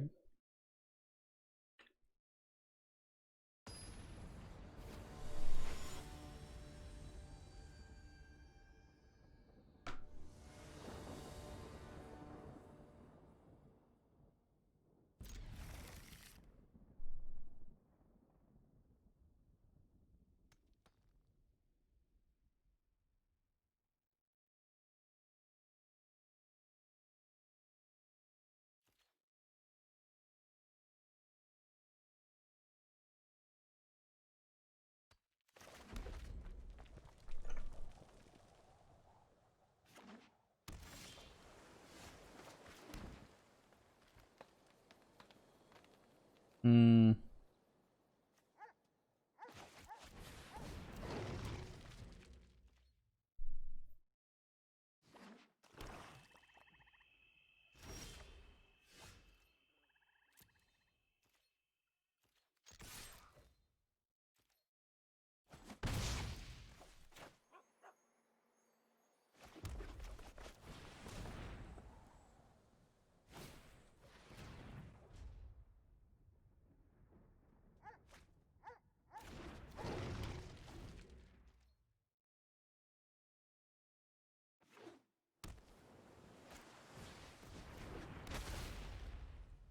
That certainly is a wall.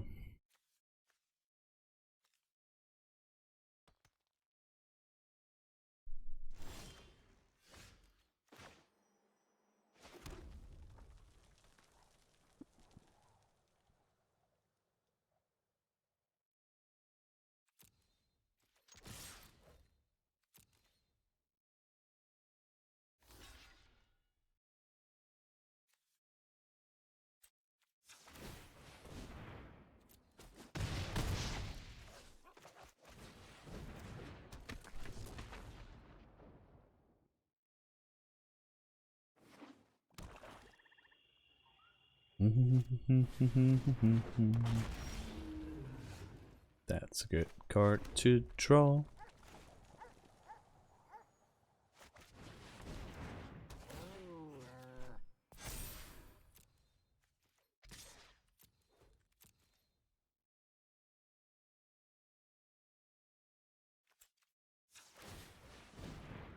Very nice.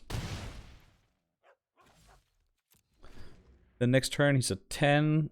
We have 8 power on board, which becomes 9 with Hardfire and later if we play Destructive Tampering. He can block with a Skimmer.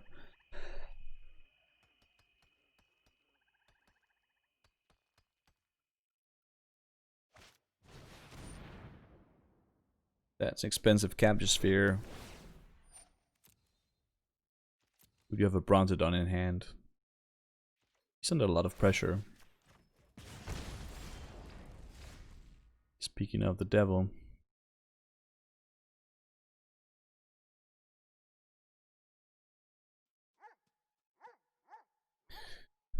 So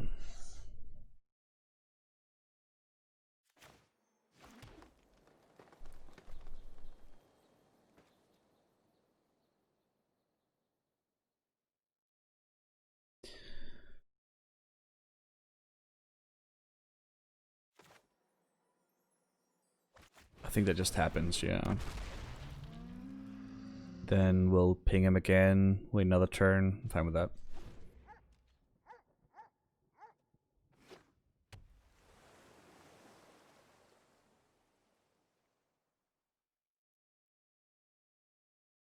It's flooding a bit, I guess.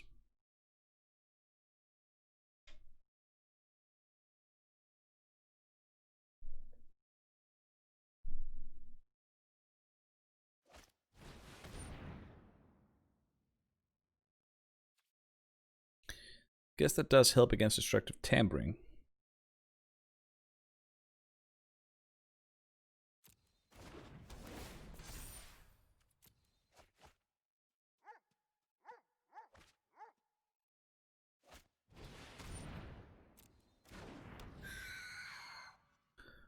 So how much do we want this current play? Probably pretty much, because he's the only thing that can attack through the wall. And Brontodon doesn't change anything meaningful here. So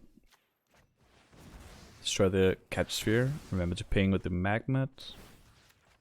All is well in the world. That's very good. They all are flying, so Destructive Tampering does nothing except give Hardfire later a counter, which is not nothing. You attack with the Cur here. If he double blocks, we can blow him out by pumping something.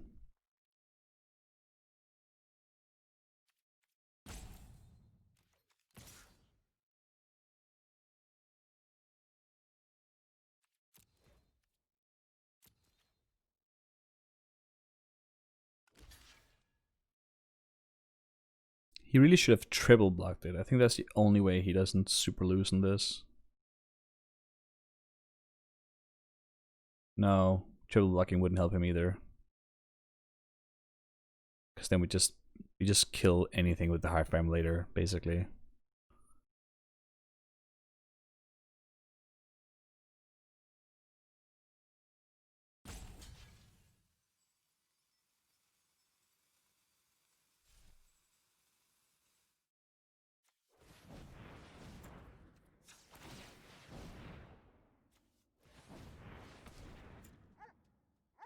Oh, wait, that's one green, one red. Yeah, that's right. Had to make sure there. We have Trample because of Private Malkin.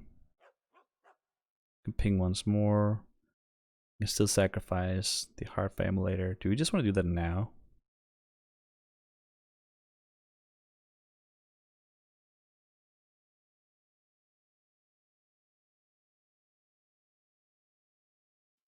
I do like that the Heart Family later trades with the Mistral Singer right now. Then we have a pretty good attack, I guess. That's a tricky one. Because he does pump twice and is able to like remove way bigger things.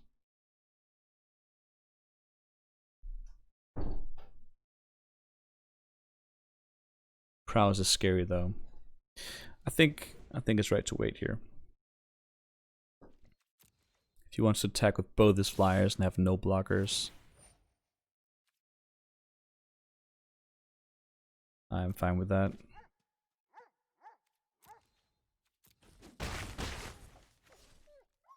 He's gonna play something, but it's not gonna be a flyer. I've decided that. Oh, I guess it is a flyer then.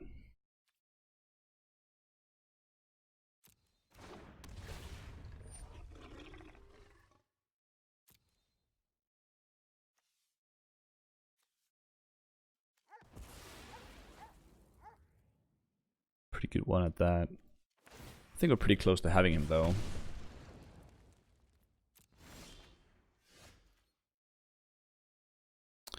Let's do the math. Free destructive tampering, no target, just cast destructive tampering. I think he's like either he's gonna be put at 1 and he loses Gorman, or he's gonna lose the game. The only reason to do this, I guess, is to pump the immolator. Is that worth it? Yeah, I guess because if he blocks the immolator, then we can only pump twice with the cur instead of 3 times. And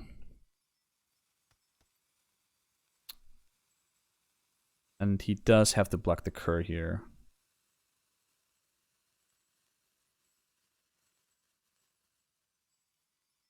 Okay.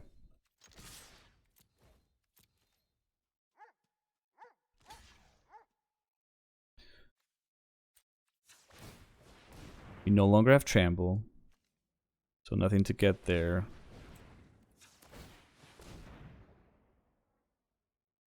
We could Ranger's Guile here. Get him to 1 HP. Then Magma is lethal next turn. I sort of like that. Then I could just kill the Tide Skimmer, also he has no board.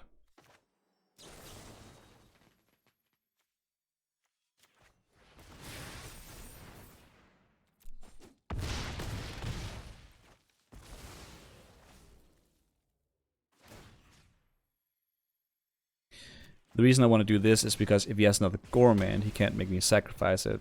Which means that he has to have exactly removal spell to kill the Magmat. And we have 5 Magmats in our deck. Which leaves us pretty likely to win this game.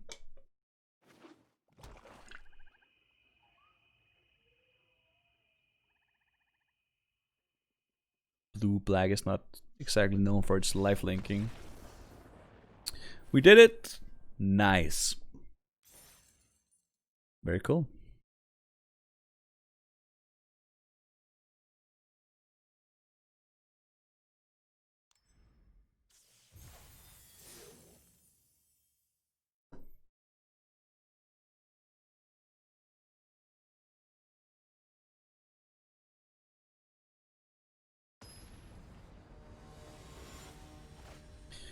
How are you enjoying your stay here so far, Dr. Dragon? You having a good evening?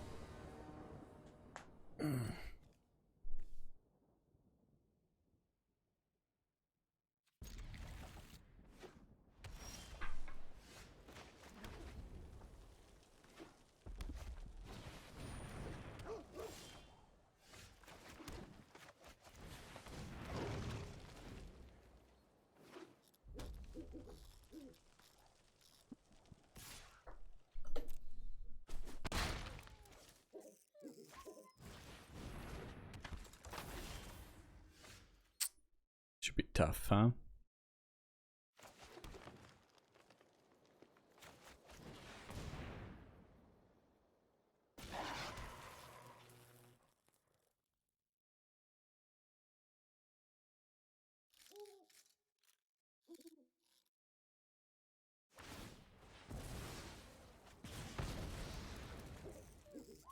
Back to you then.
Hmm.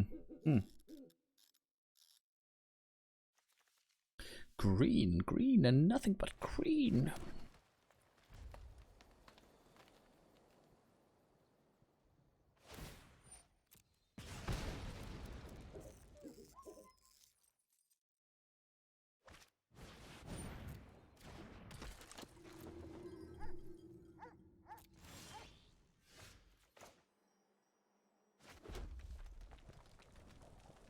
If he plays a flyer here, we're pretty screwed, I guess.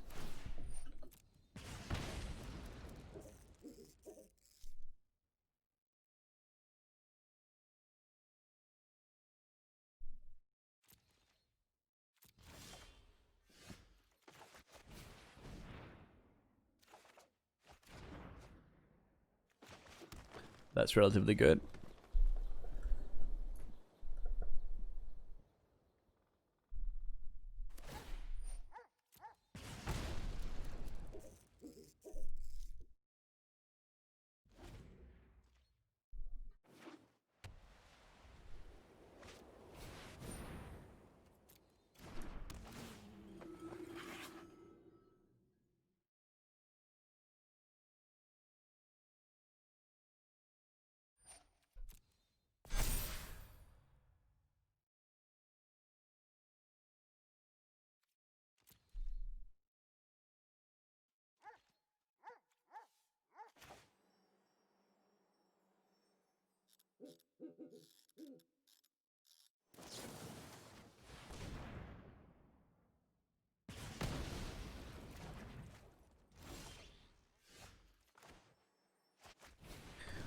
To complete this game.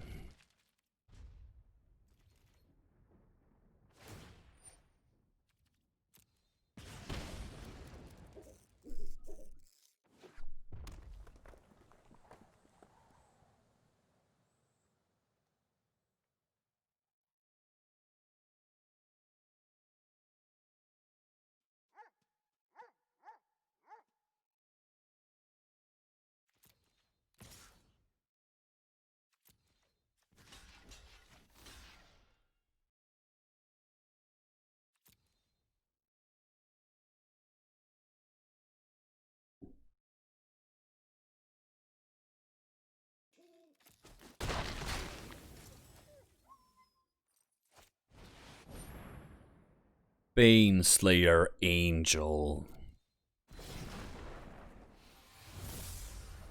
Now this could be problematic. It would be great if we had some way to sacrifice it.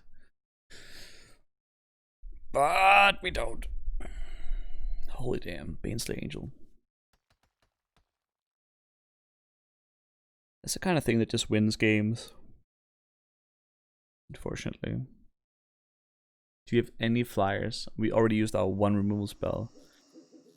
We have Turn to Slag specifically in our deck. That is crazy specific though. This now can like buy us a turn, I guess.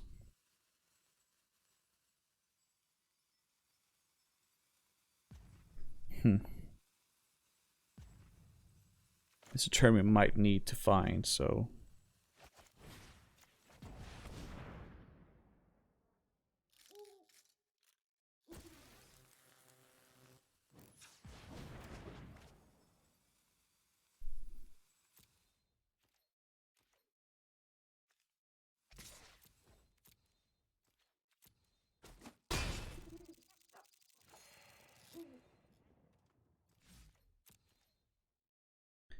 So I need to find Turn to Slag exactly, and I need to find it really fast. Well, actually now might be too late because he has feet up. And now you can equip the Baneslayer Angel, which means it's out of Turn to Slag range, which means we have no real way to kill it. Yuck.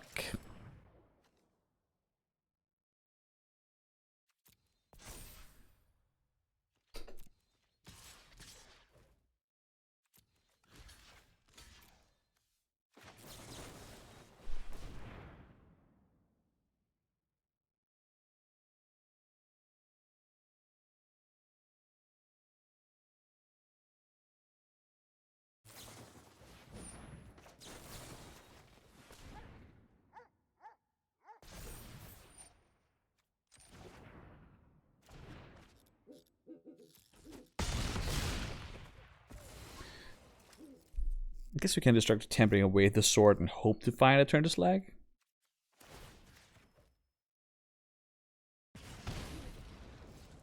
That's the only out, I guess.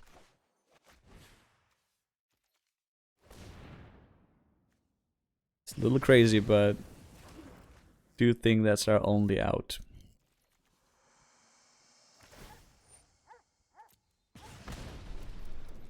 And it has to happen soon.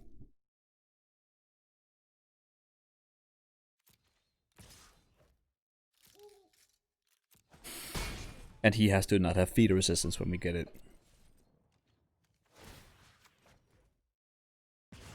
And we have to draw it now. Nope. Baneslayer Angel. Well, if I opened one of those, I'd draft white too. I mean, I love to draft white. It's a really good color in the set, but holy damn.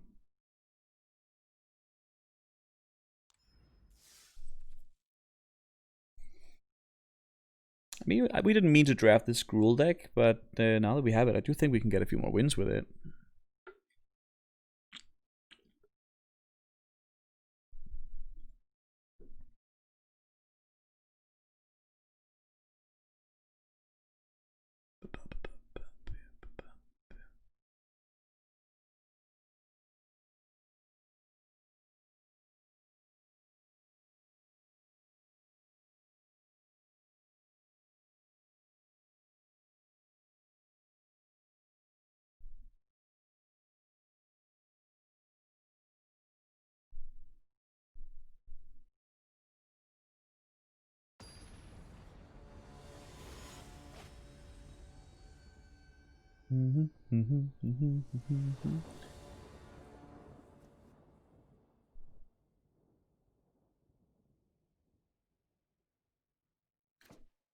Easy keep, draw a forest. Let's go. Hey! He freaking called it. Alright. Let's rock and roll. Beautiful forest, huh? So we do have a turn to slack. Good to know.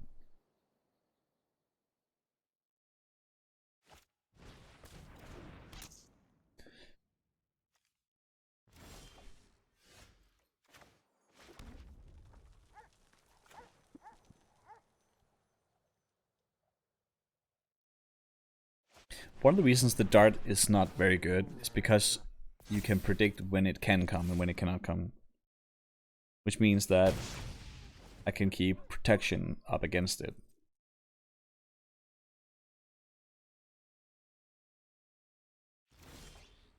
If he just doesn't draw anything, of course, doesn't really matter what happens here. Guess I attack with both and just guile the Malkin.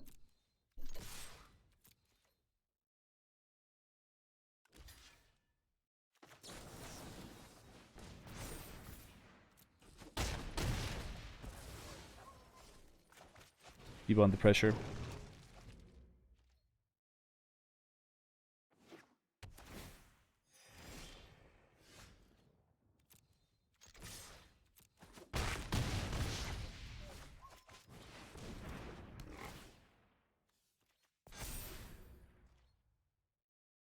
And now if the best thing he can do is play a land and use the dart, he's really far behind, you know what I mean?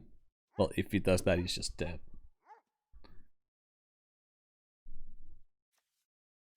But he didn't play anything.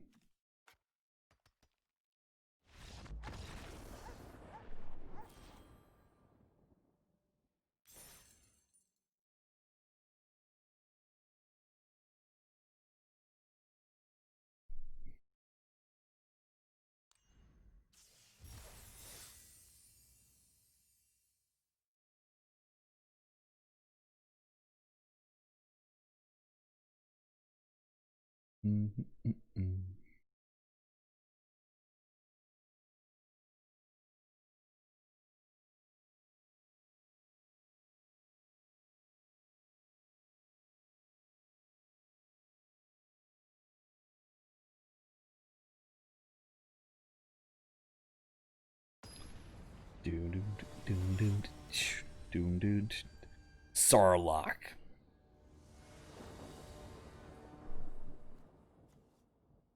Hell yeah.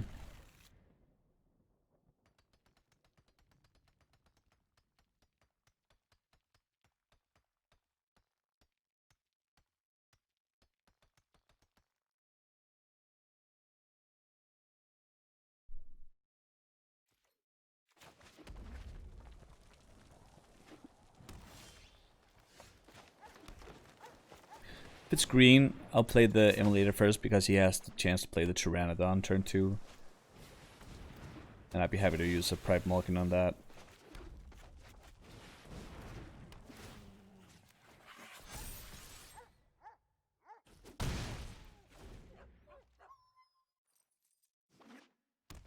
I do think Pride Mulligan is super good.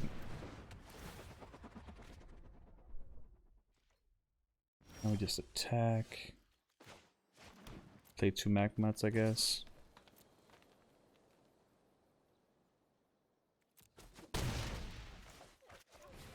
Good life. It's like a delayed shock. Nice. Then we draw a land and turn to slag whatever he plays. Easy. And that's how we win our Magic games, I guess.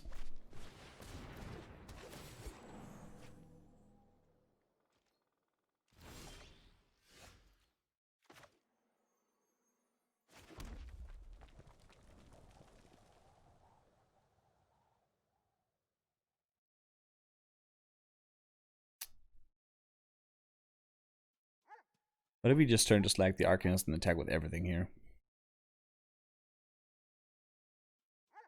That's a little greedy, isn't it?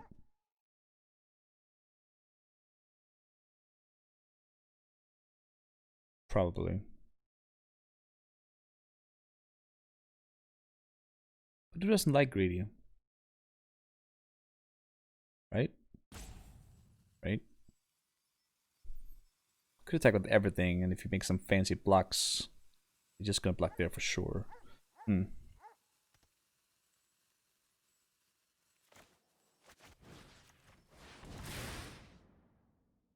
He might just have the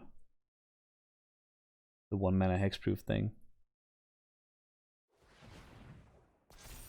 Ooh, with 2 mana. Oh, I guess good magic habits.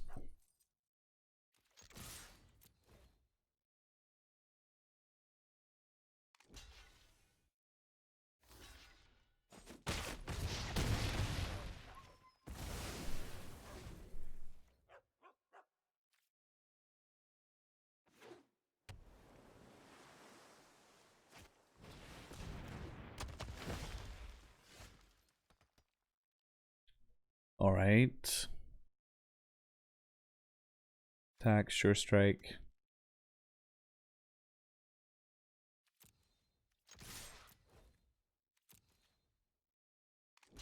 I guess actually that's a mistake. I should have only attacked with the Heartfire Emulator because I would have had lethal. Oh, huh.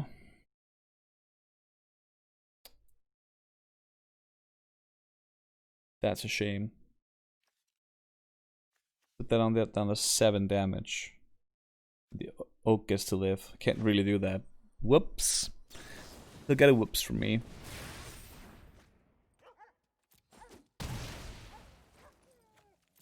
But I'll play another relevant threat, I guess.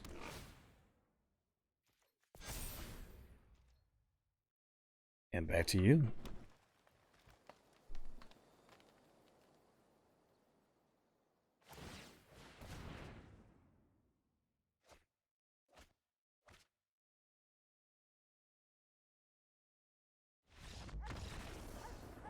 I guess it all worked out in the end. Was a little scary there.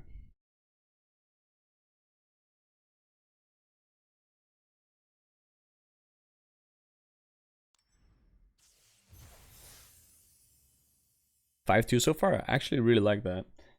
I had no expectations for this deck.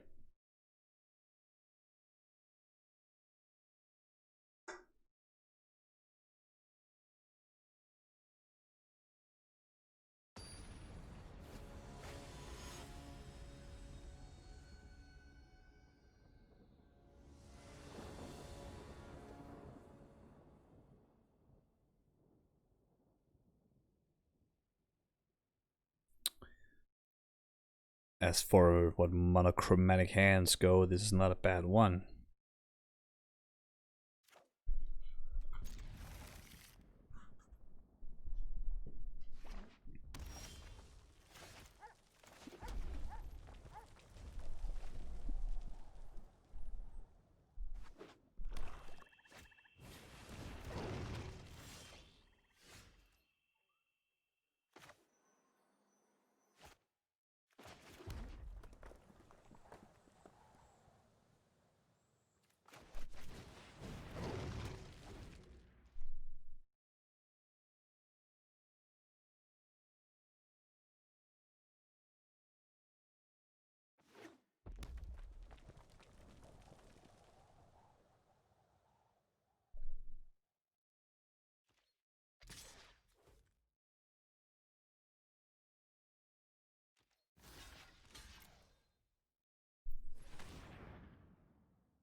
Shaka.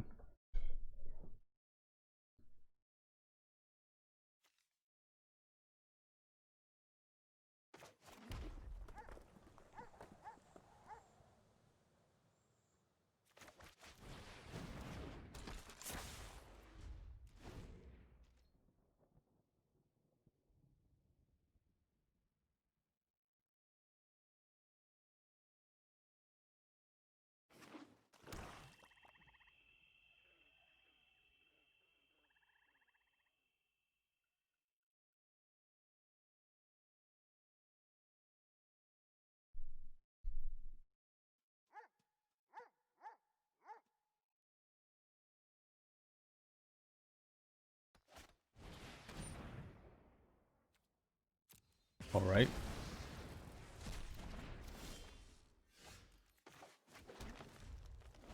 Oh, I love Goblin Wizardry. So simple. So good.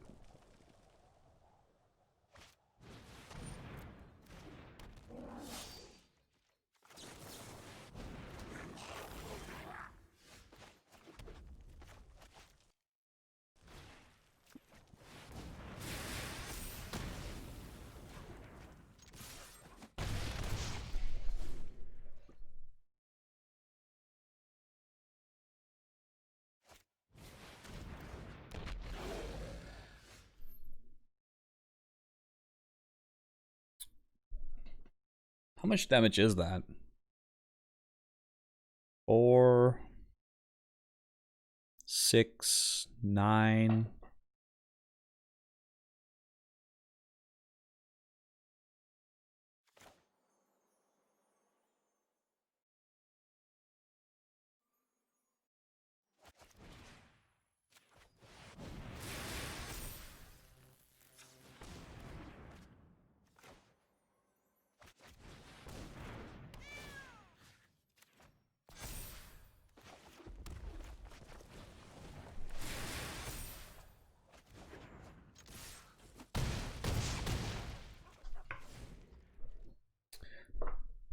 Granted, not enough, but enough to make an indentation.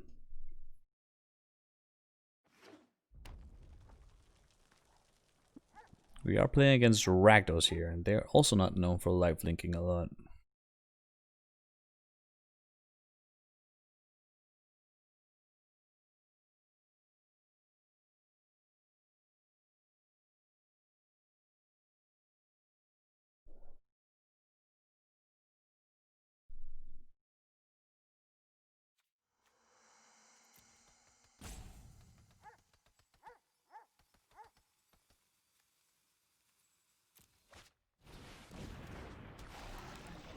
Thallid is a good one. Quite good here too.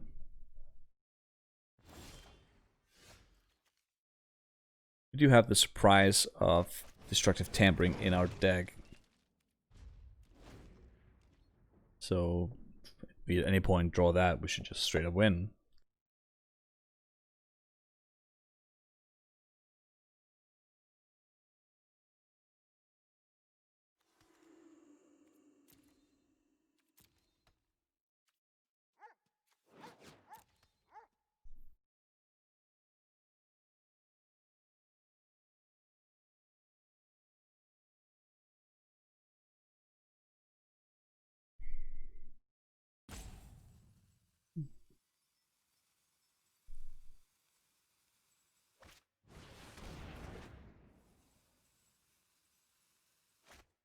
Oh, destructive tampering. Come on. Come on. No. That's not destructive tampering. I can see that.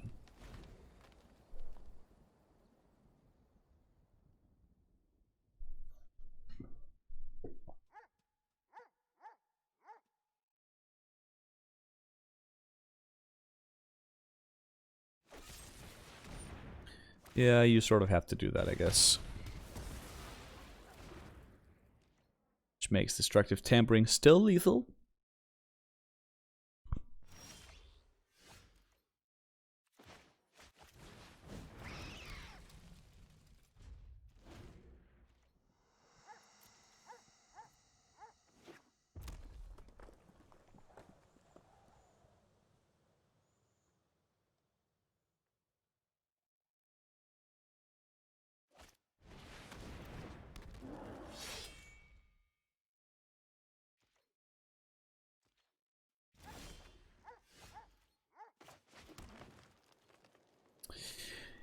Come on. We need some cards other than lands. That's 9 out of 15. Oh god, that's so good. Come on, destructive tampering. One time. One time. Let's have it, come on. Cannot block that.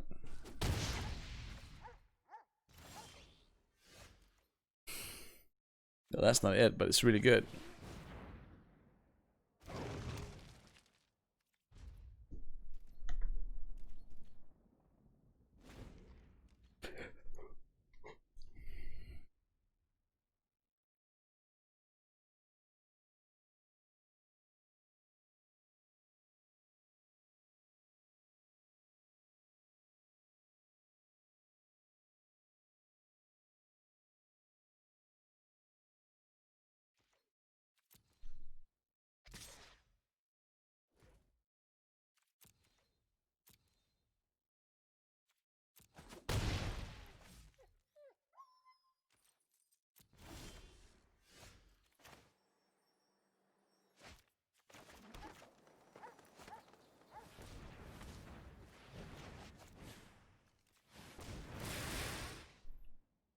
I think we did it.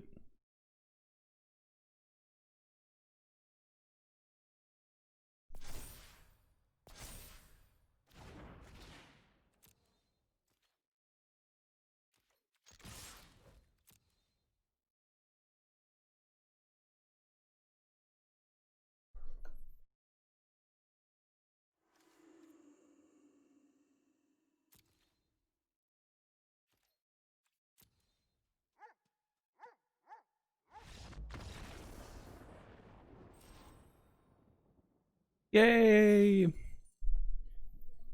Okay, one more win. Come on, little ragdolls. Come on, little gruel. Whoops. You can do it. Some more. Push through.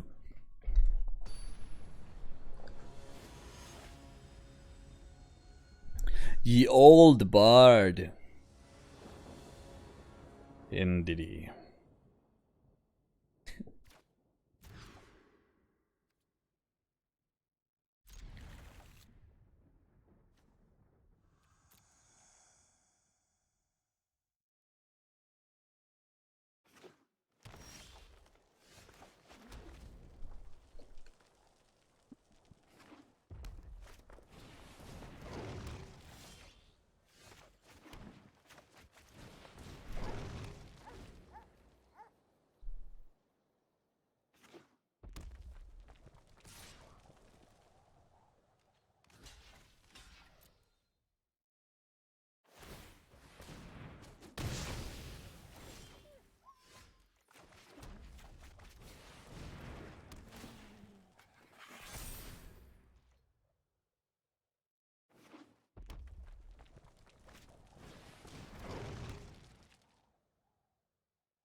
Greed does get better the more things I have on board, I guess.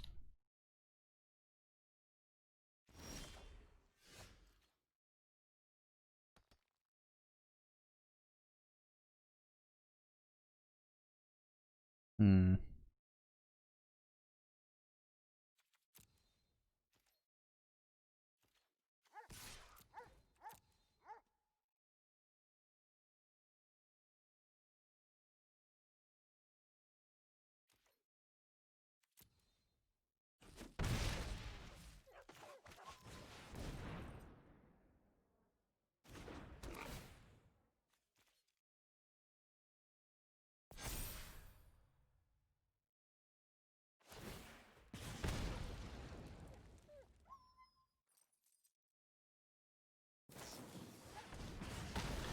Oh, there's that Brontodon stuck in our hand, huh?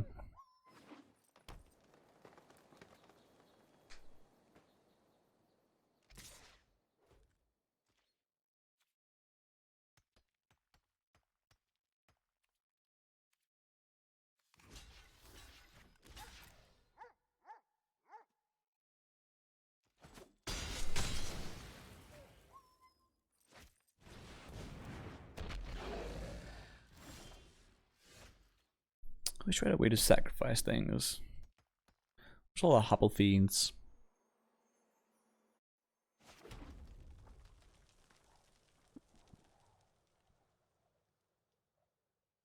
I guess we can greed to play our Brontodon. Get some damage in. Don't think it's worth it, but we have very little to do with our mana and our cards.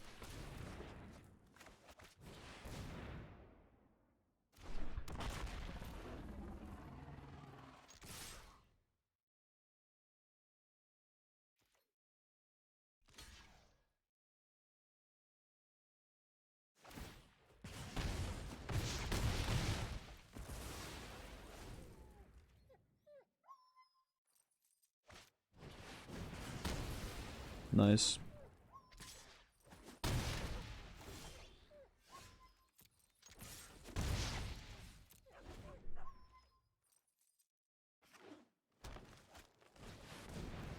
Ow.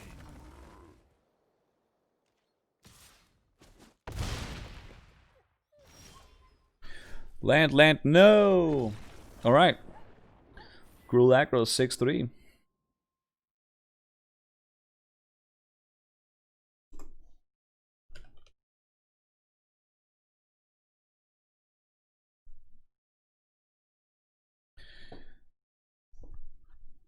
Let's head into another one.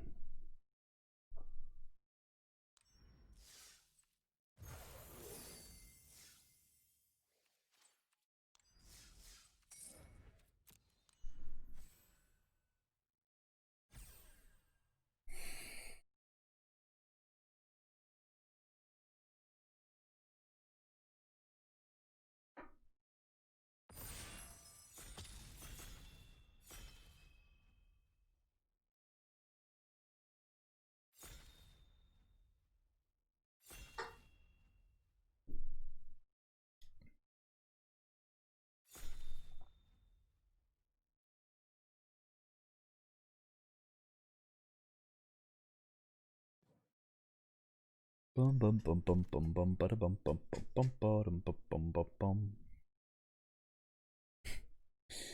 Well, damn. Those are two very good cards.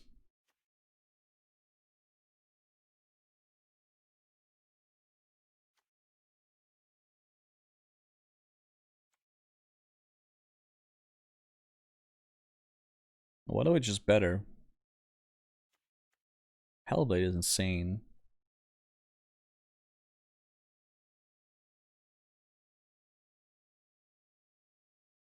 Ooze is better in the counters matter deck for sure. Played a lot of green today.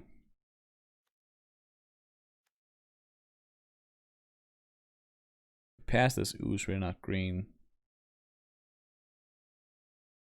But we might be white. do think Hellblade is incredible.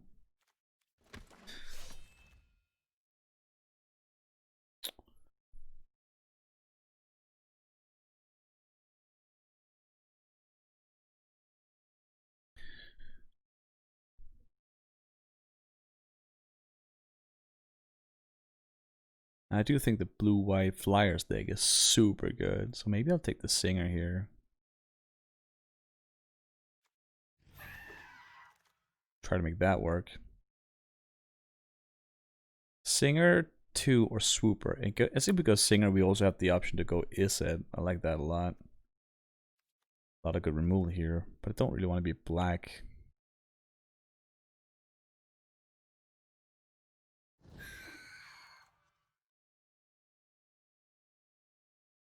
Well, Scorching Dragonfire and Riddle Form.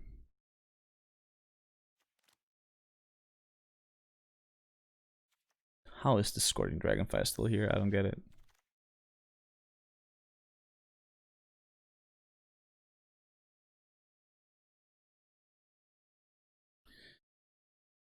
And to house this Deathbloom Thallid here. Also, don't know that. 2/2 with Flash.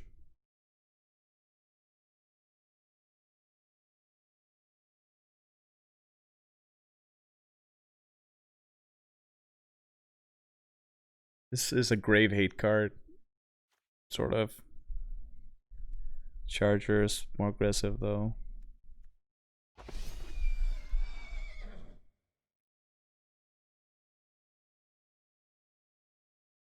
My god, so much black going. It's crazy. A little too late to go there though, I think. And then I'm looking at the cards, I'm thinking maybe it wasn't. Take the Scryland. Right? Yeah.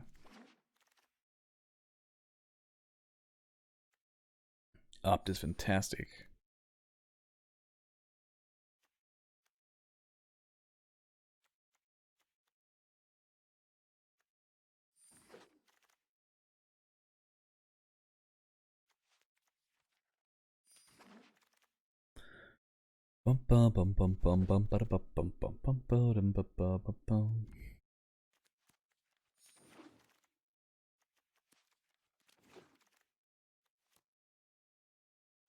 Maybe splashing a black card.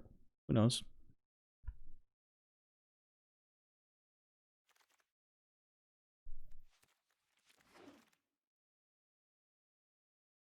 Well, if there was ever a black card to splash, it's just double black. Yuck.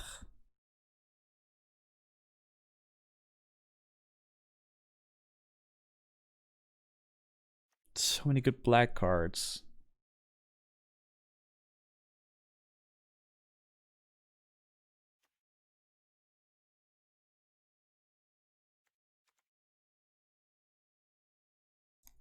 Do like Rousing Reed.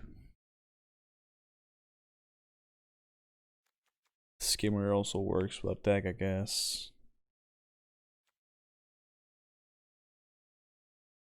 Ghostlight is pretty good.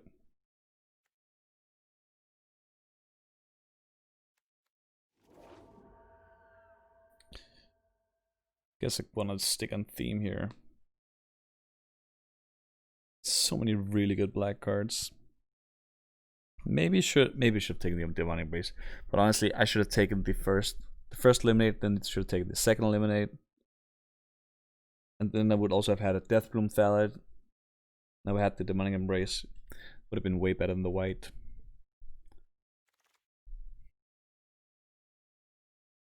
But you can't have everything. What I can have is a Lofty Denial. And I'm not saying that's the dream pick, but I do love my Lofty Denials.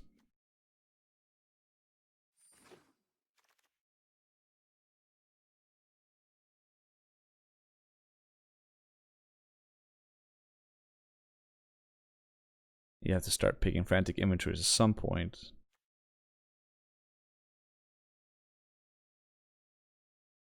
Swift response is pretty good though. I guess I'll try the frantic infantry.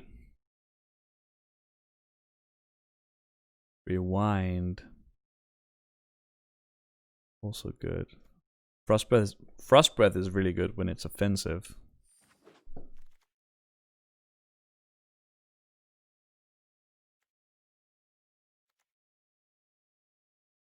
Still all these black cards. That's absolutely insane. And a cultivate. What? The actual hell.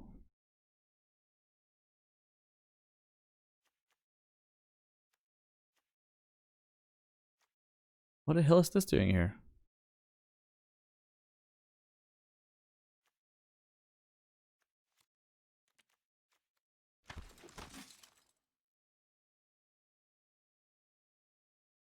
Weird draft. Weird draft.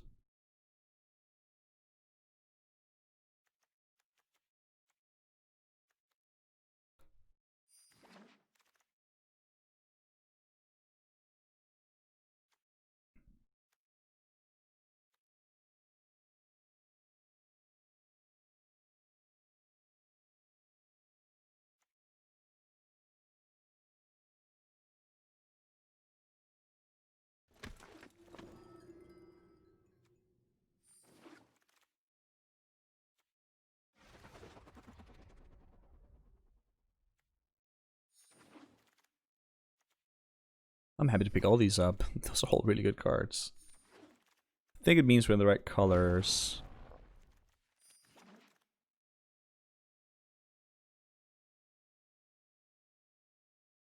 Feed resistance, tempered veteran.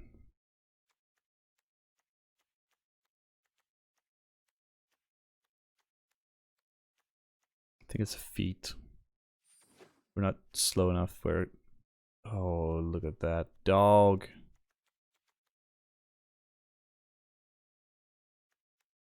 Thing about this dog is it's super good even on its own.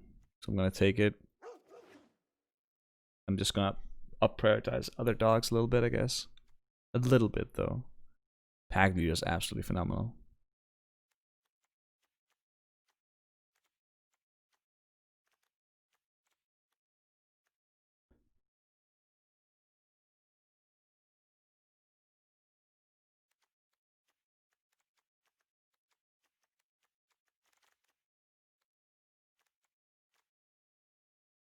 What have we got here?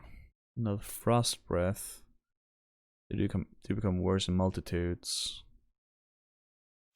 Pegasus, I guess. Maybe I do want 2 frost breaths. Maybe not.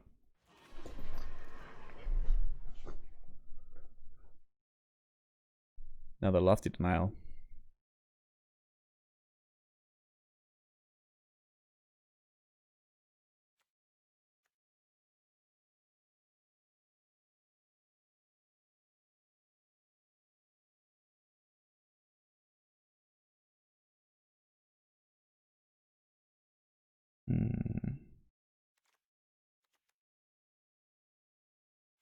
We don't have any counters to get it going, unfortunately.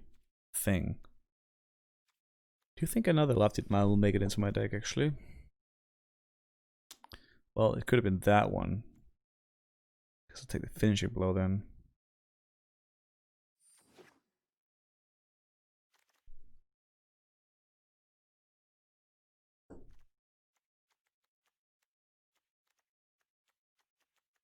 Well, I have exactly 1 dog. That is a good dog, though.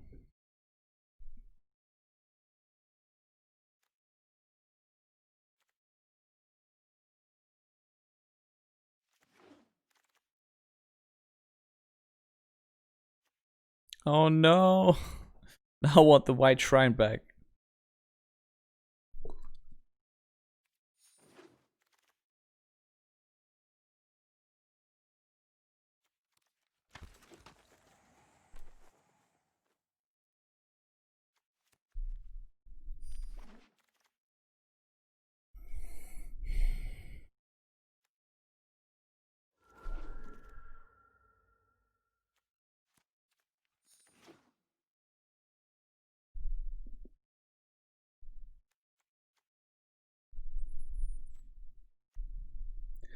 This seems a little messy.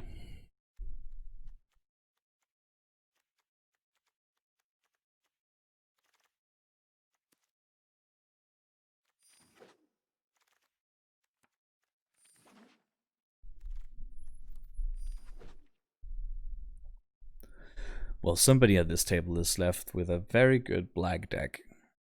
It's probably the guy to our left.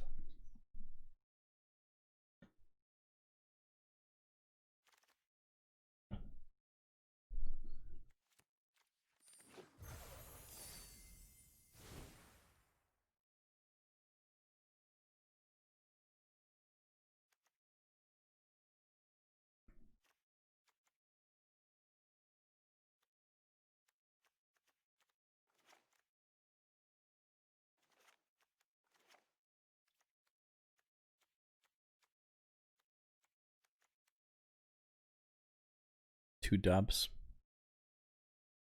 Maybe not two.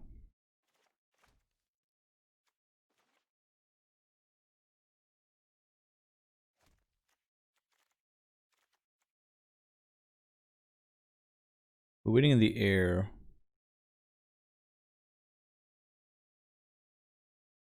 Maybe we don't need splash for black.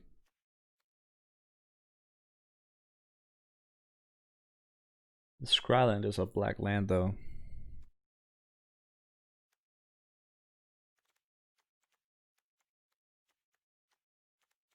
Not with one target.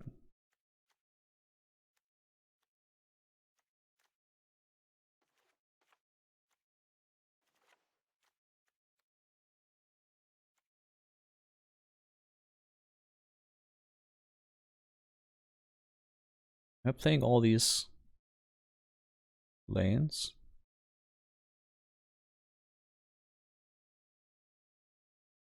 Guess I sort of have to by now, right?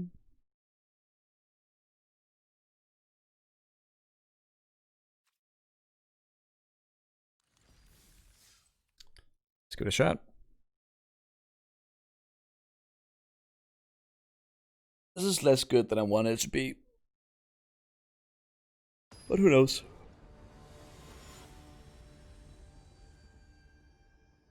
Wizard of Bongs.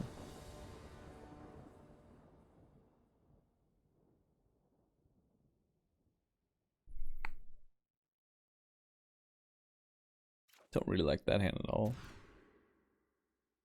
That's much better.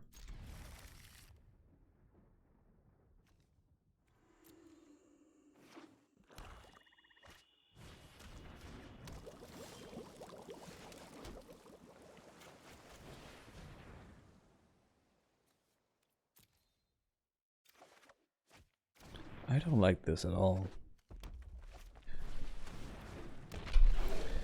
Rack the sack deck though, huh?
Bye. Now that would have been a real problem.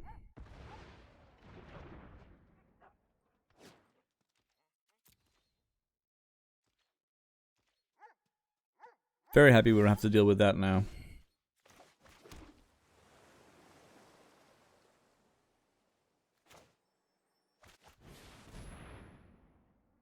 I don't think we'll play any more lands for now.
You can put that twice. It's a 4/3. Potentially. Olga discarding land. Oh, discarding Fetid Imp.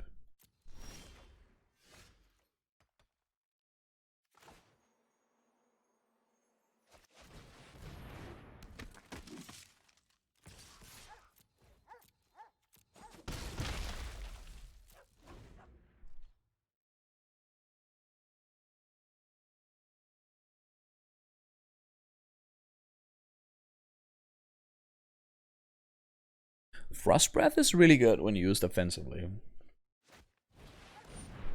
And I think we're gonna see an example of that here.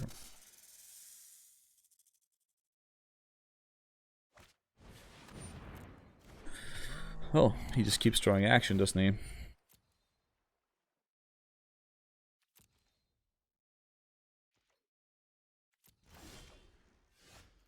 That's really good.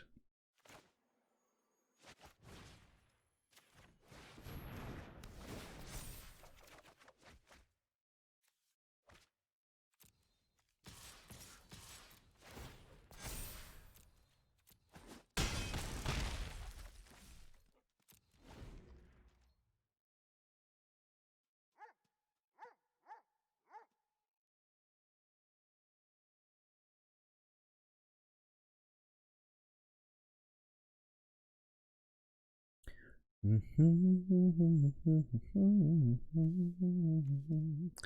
pretty glad we handled this Terror of the Peaks. That would have been a huge friggin' problem.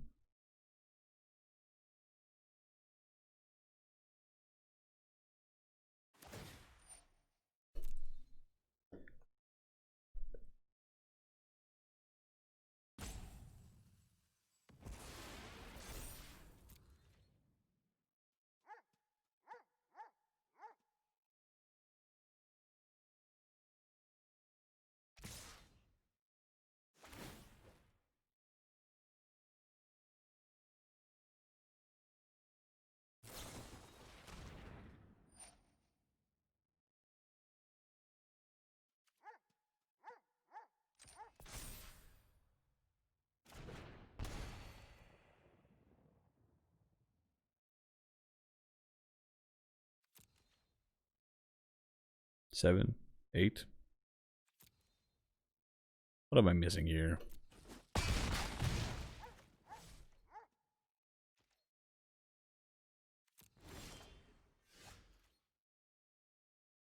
Six, 7, 8, 9, 10, 11.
Very nice.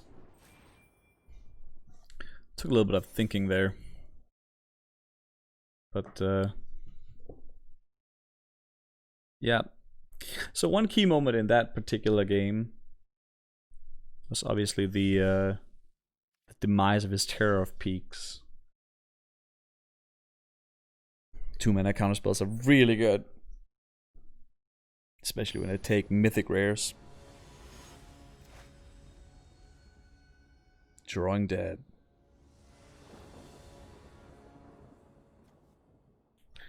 Don't we all?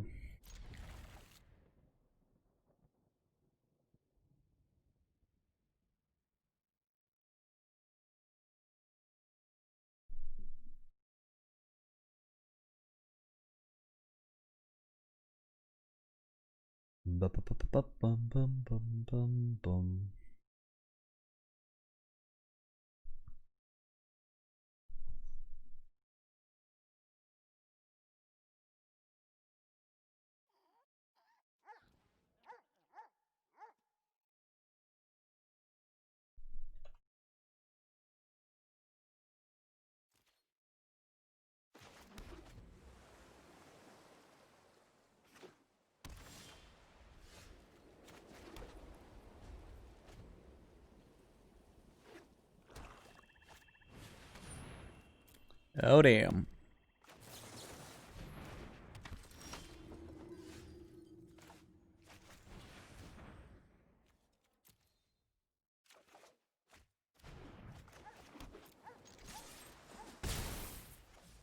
That's a good one.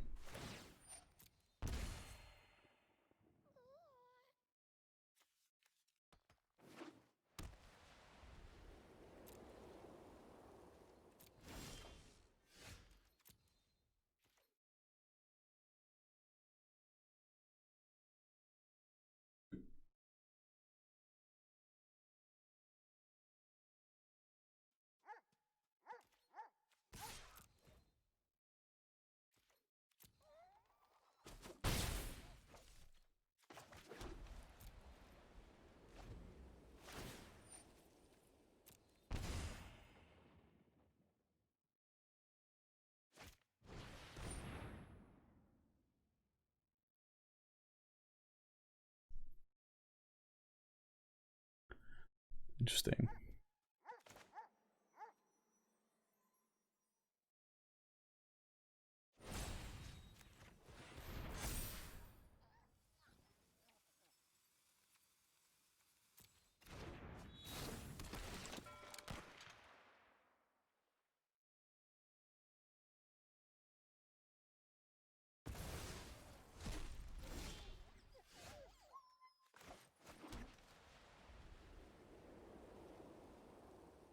He doesn't know about the Frost Breath. Maybe we just make him play that again. Turn up the heat. Because this is gonna win him the game if we just keep, like, being slow.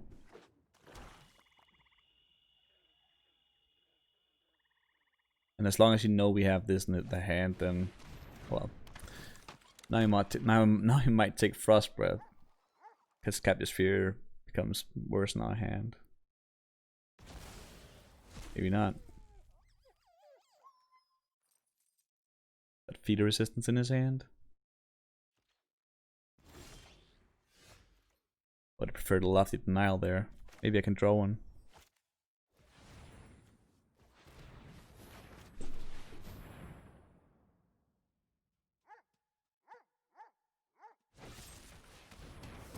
Yeah, guess he didn't want to see that happen.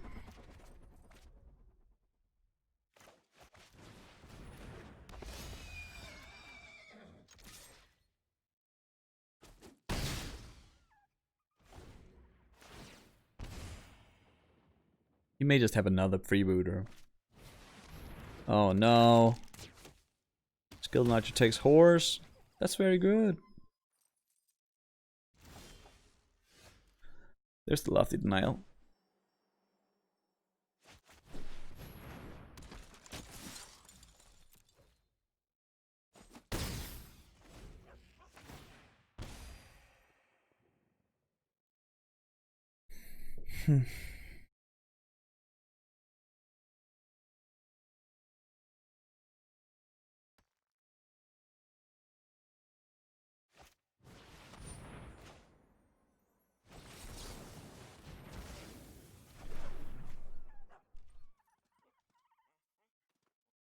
So we attack for 8.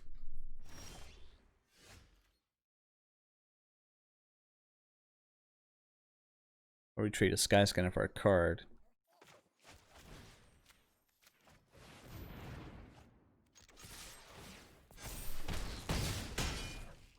Sort of like in this line.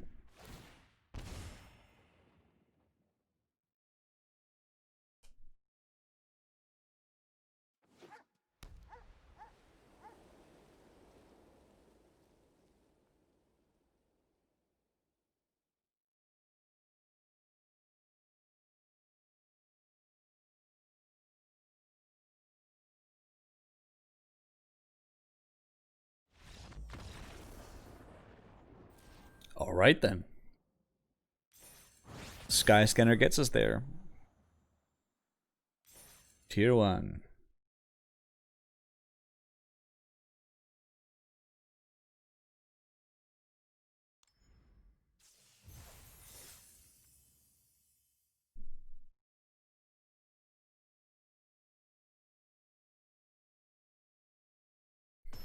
See if we can stay here. Or if we can get to Mythic. That would be lovely, wouldn't it? It's a weird hand, but guess we can scry away a land.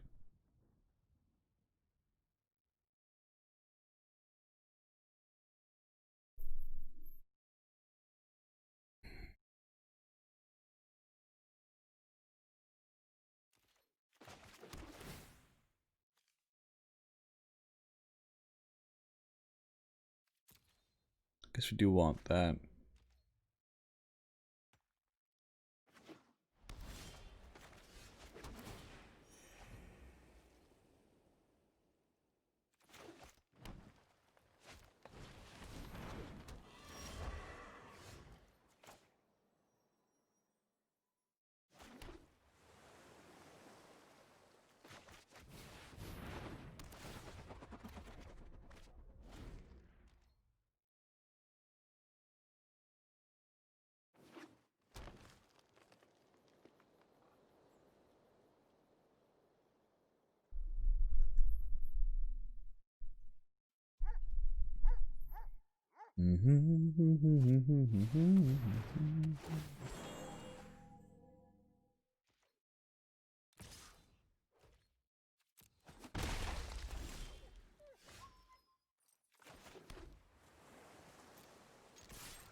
Visionary fighting skimmer.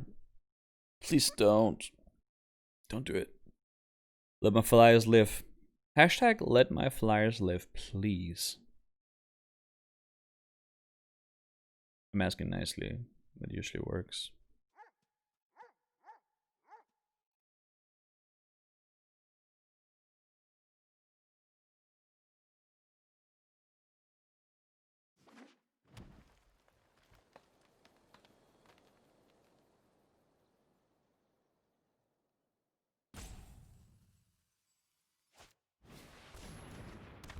Hey, that's not a fight.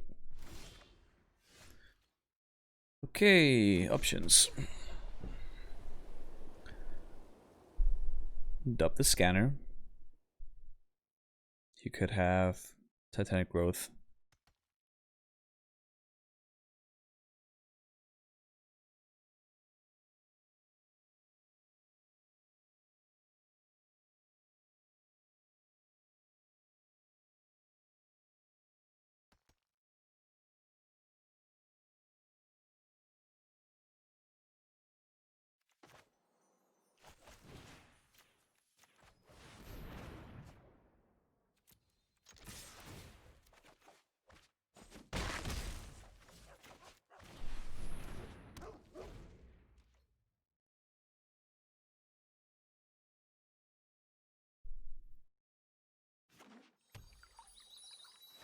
A Fabled Passage.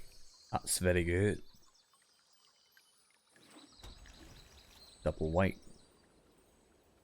What do you need double white for?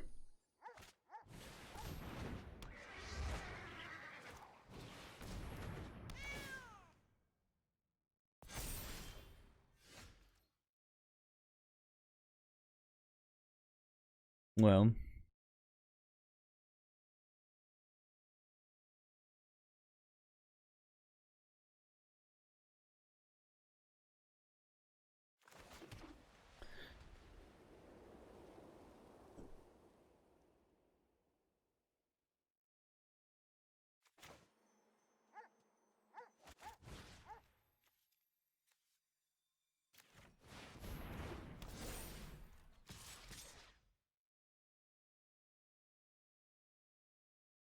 could give him a free block and draw a card.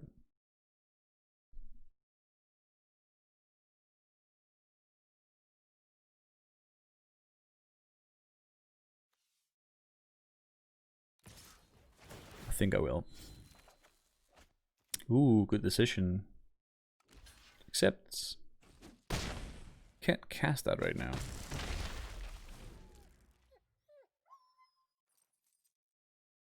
Bryn Wingmare's extra ability coming into play for once, seems.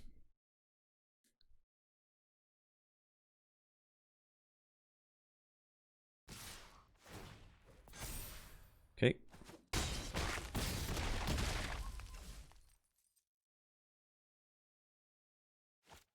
That does seem rather good.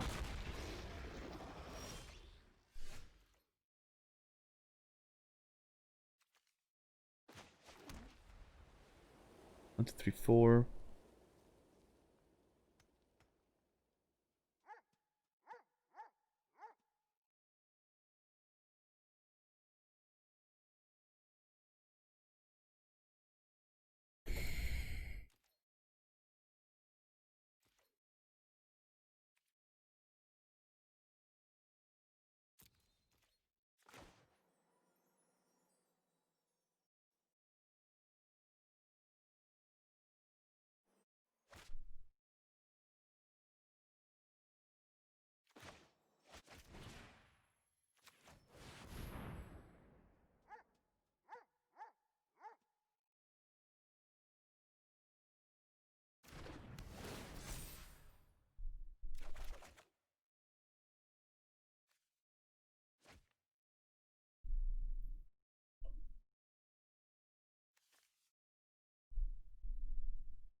Counter spells only, not effects. So Tide Skim loses that. It's no longer block of that. I guess we have to play that.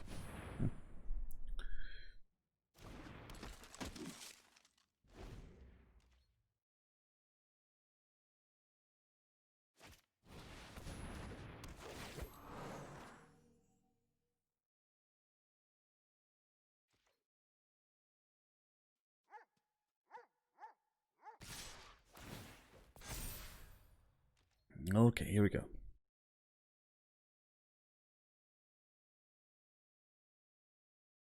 You will allow me to trade this, I guess. Or anything. I have 8 life. Got some real blocking to do here. Need a battalion to die. But it'll keep growing. Hound goes in that.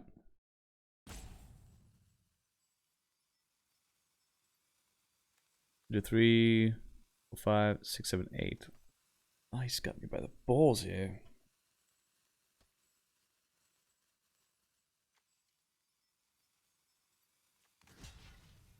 Just have to block that, I guess. I have to jump like that? Disgusting.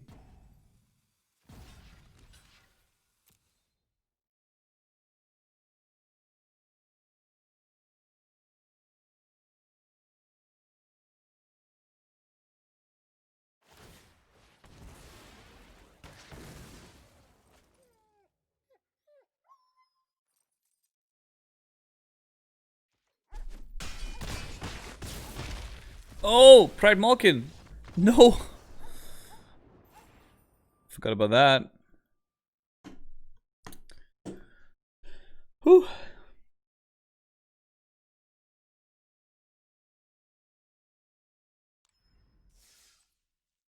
That was pretty good.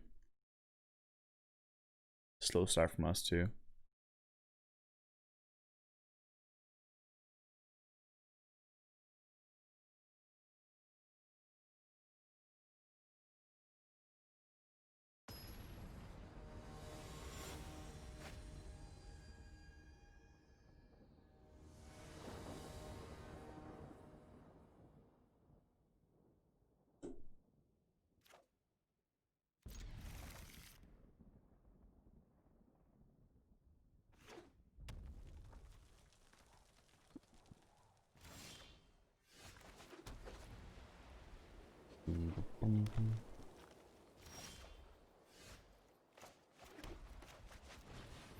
I don't exactly expect this to live now.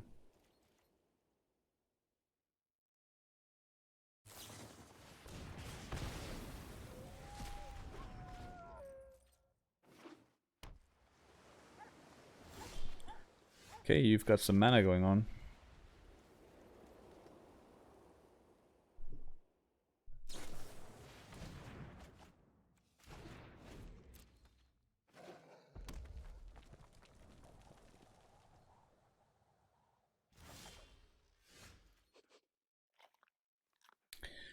This does happen sometime, doesn't it?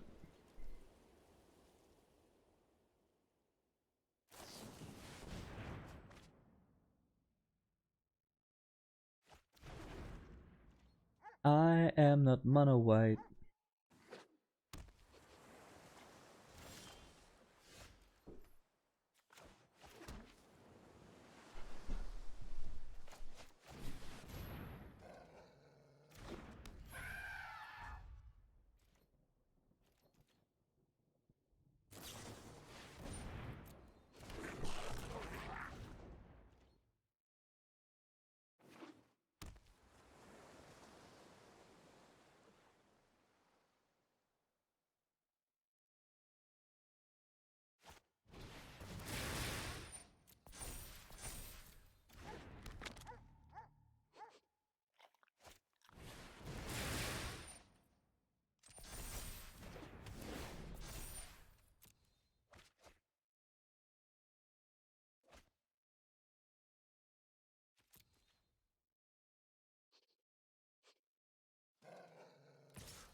Where all them blue lands at?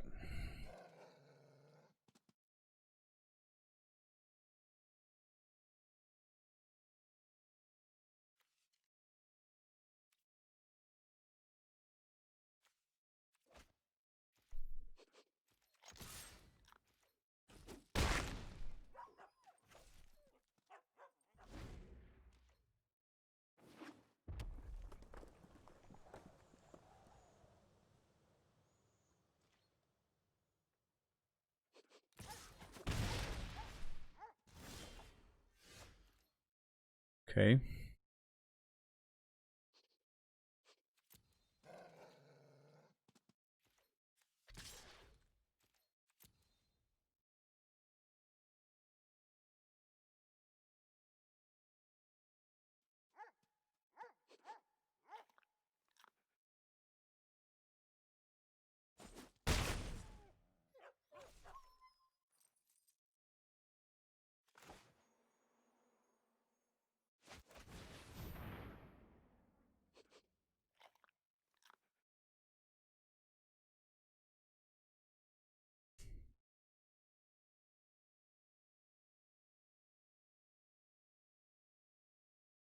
Rewind.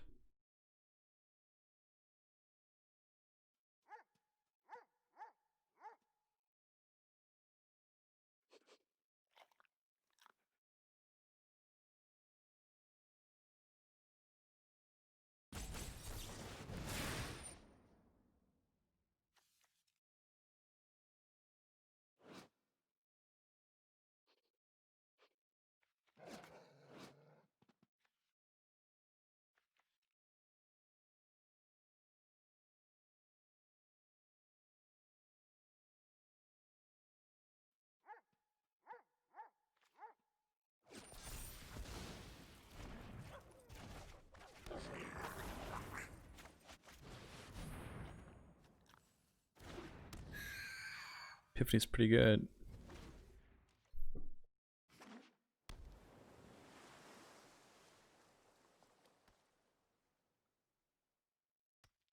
Pretty good.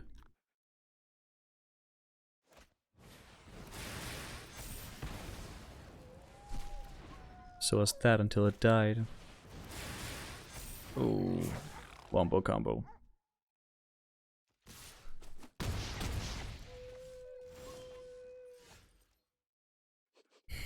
Stop giving me no islands.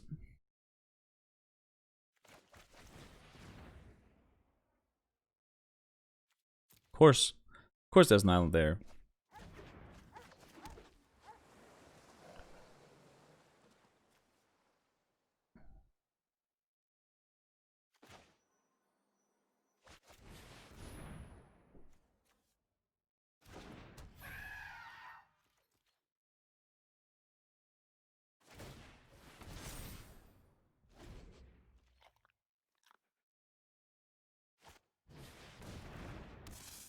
Okay.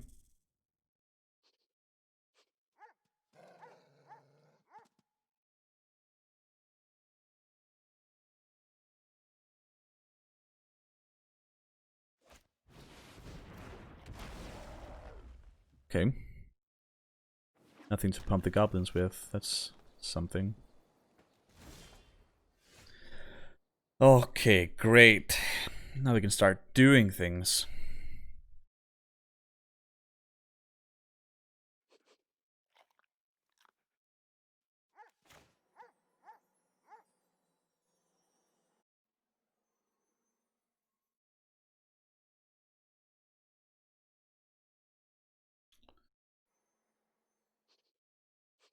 The thing that restricts our mana the most is that, yeah, sure. Could also tap that.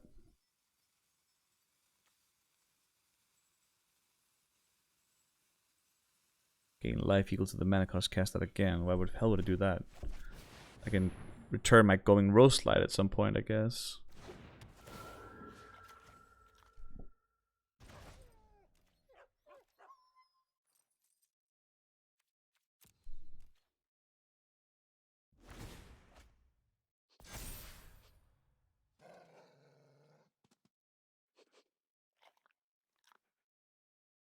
So molecular drops on a card, pumps lower scale coatl. He's trying to draw a card now, see if he can attack through with his wizards, I guess. He wants to keep all his blue mana open. He wants to cast an X spell. Okay.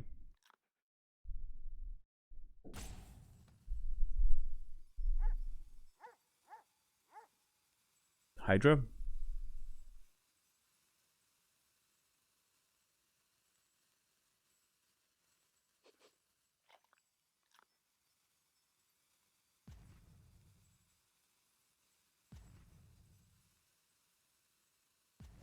If we had just a little bit more mana, this would have been a lot different game. Much different game.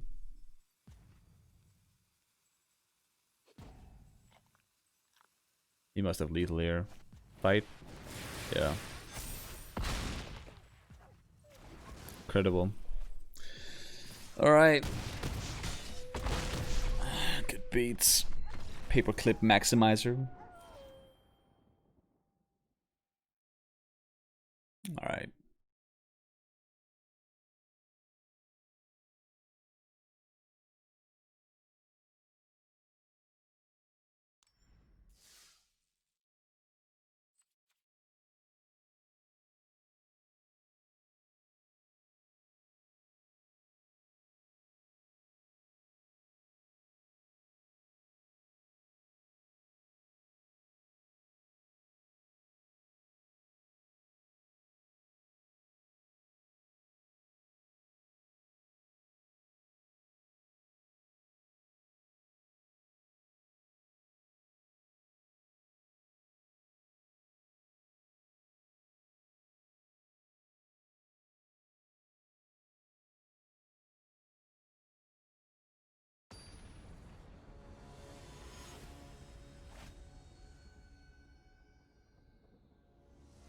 First bandsuit.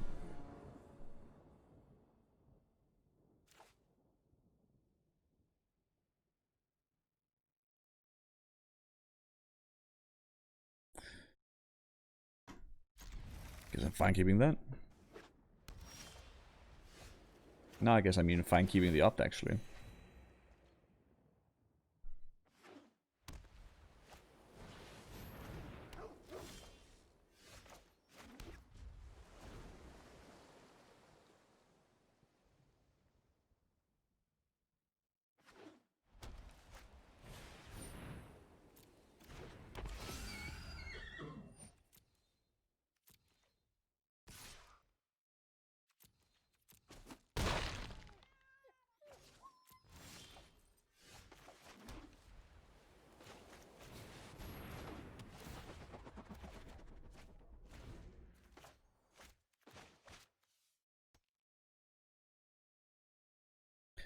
Played around, Lofty Denial. It's also not playing anything other than Wildlands.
Nice.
That's very nice.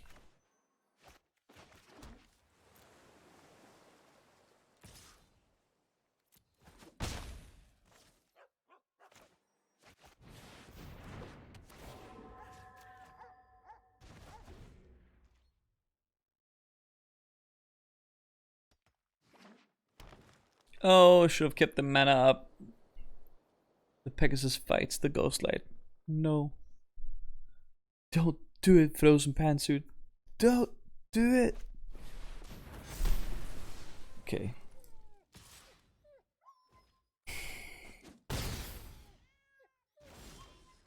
Stop drawing lands.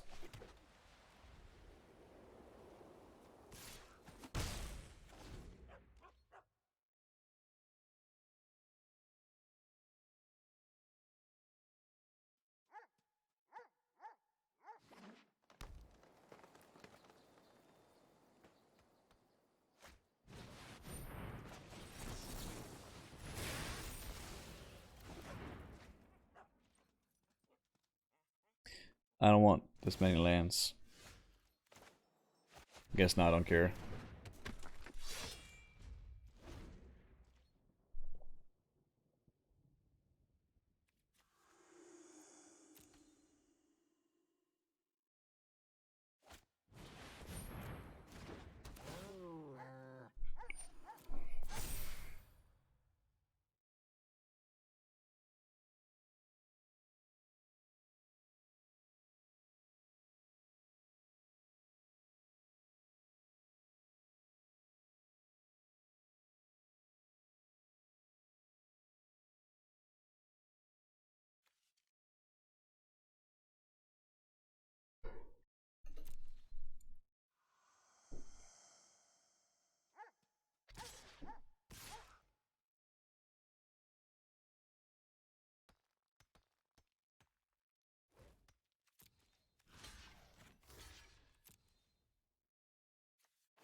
Seriously with these lands?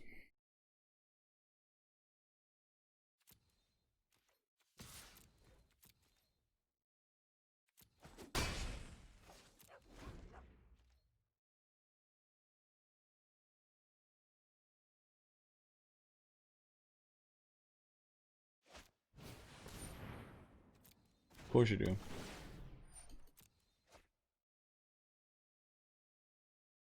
Put me to 1 now.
Alright.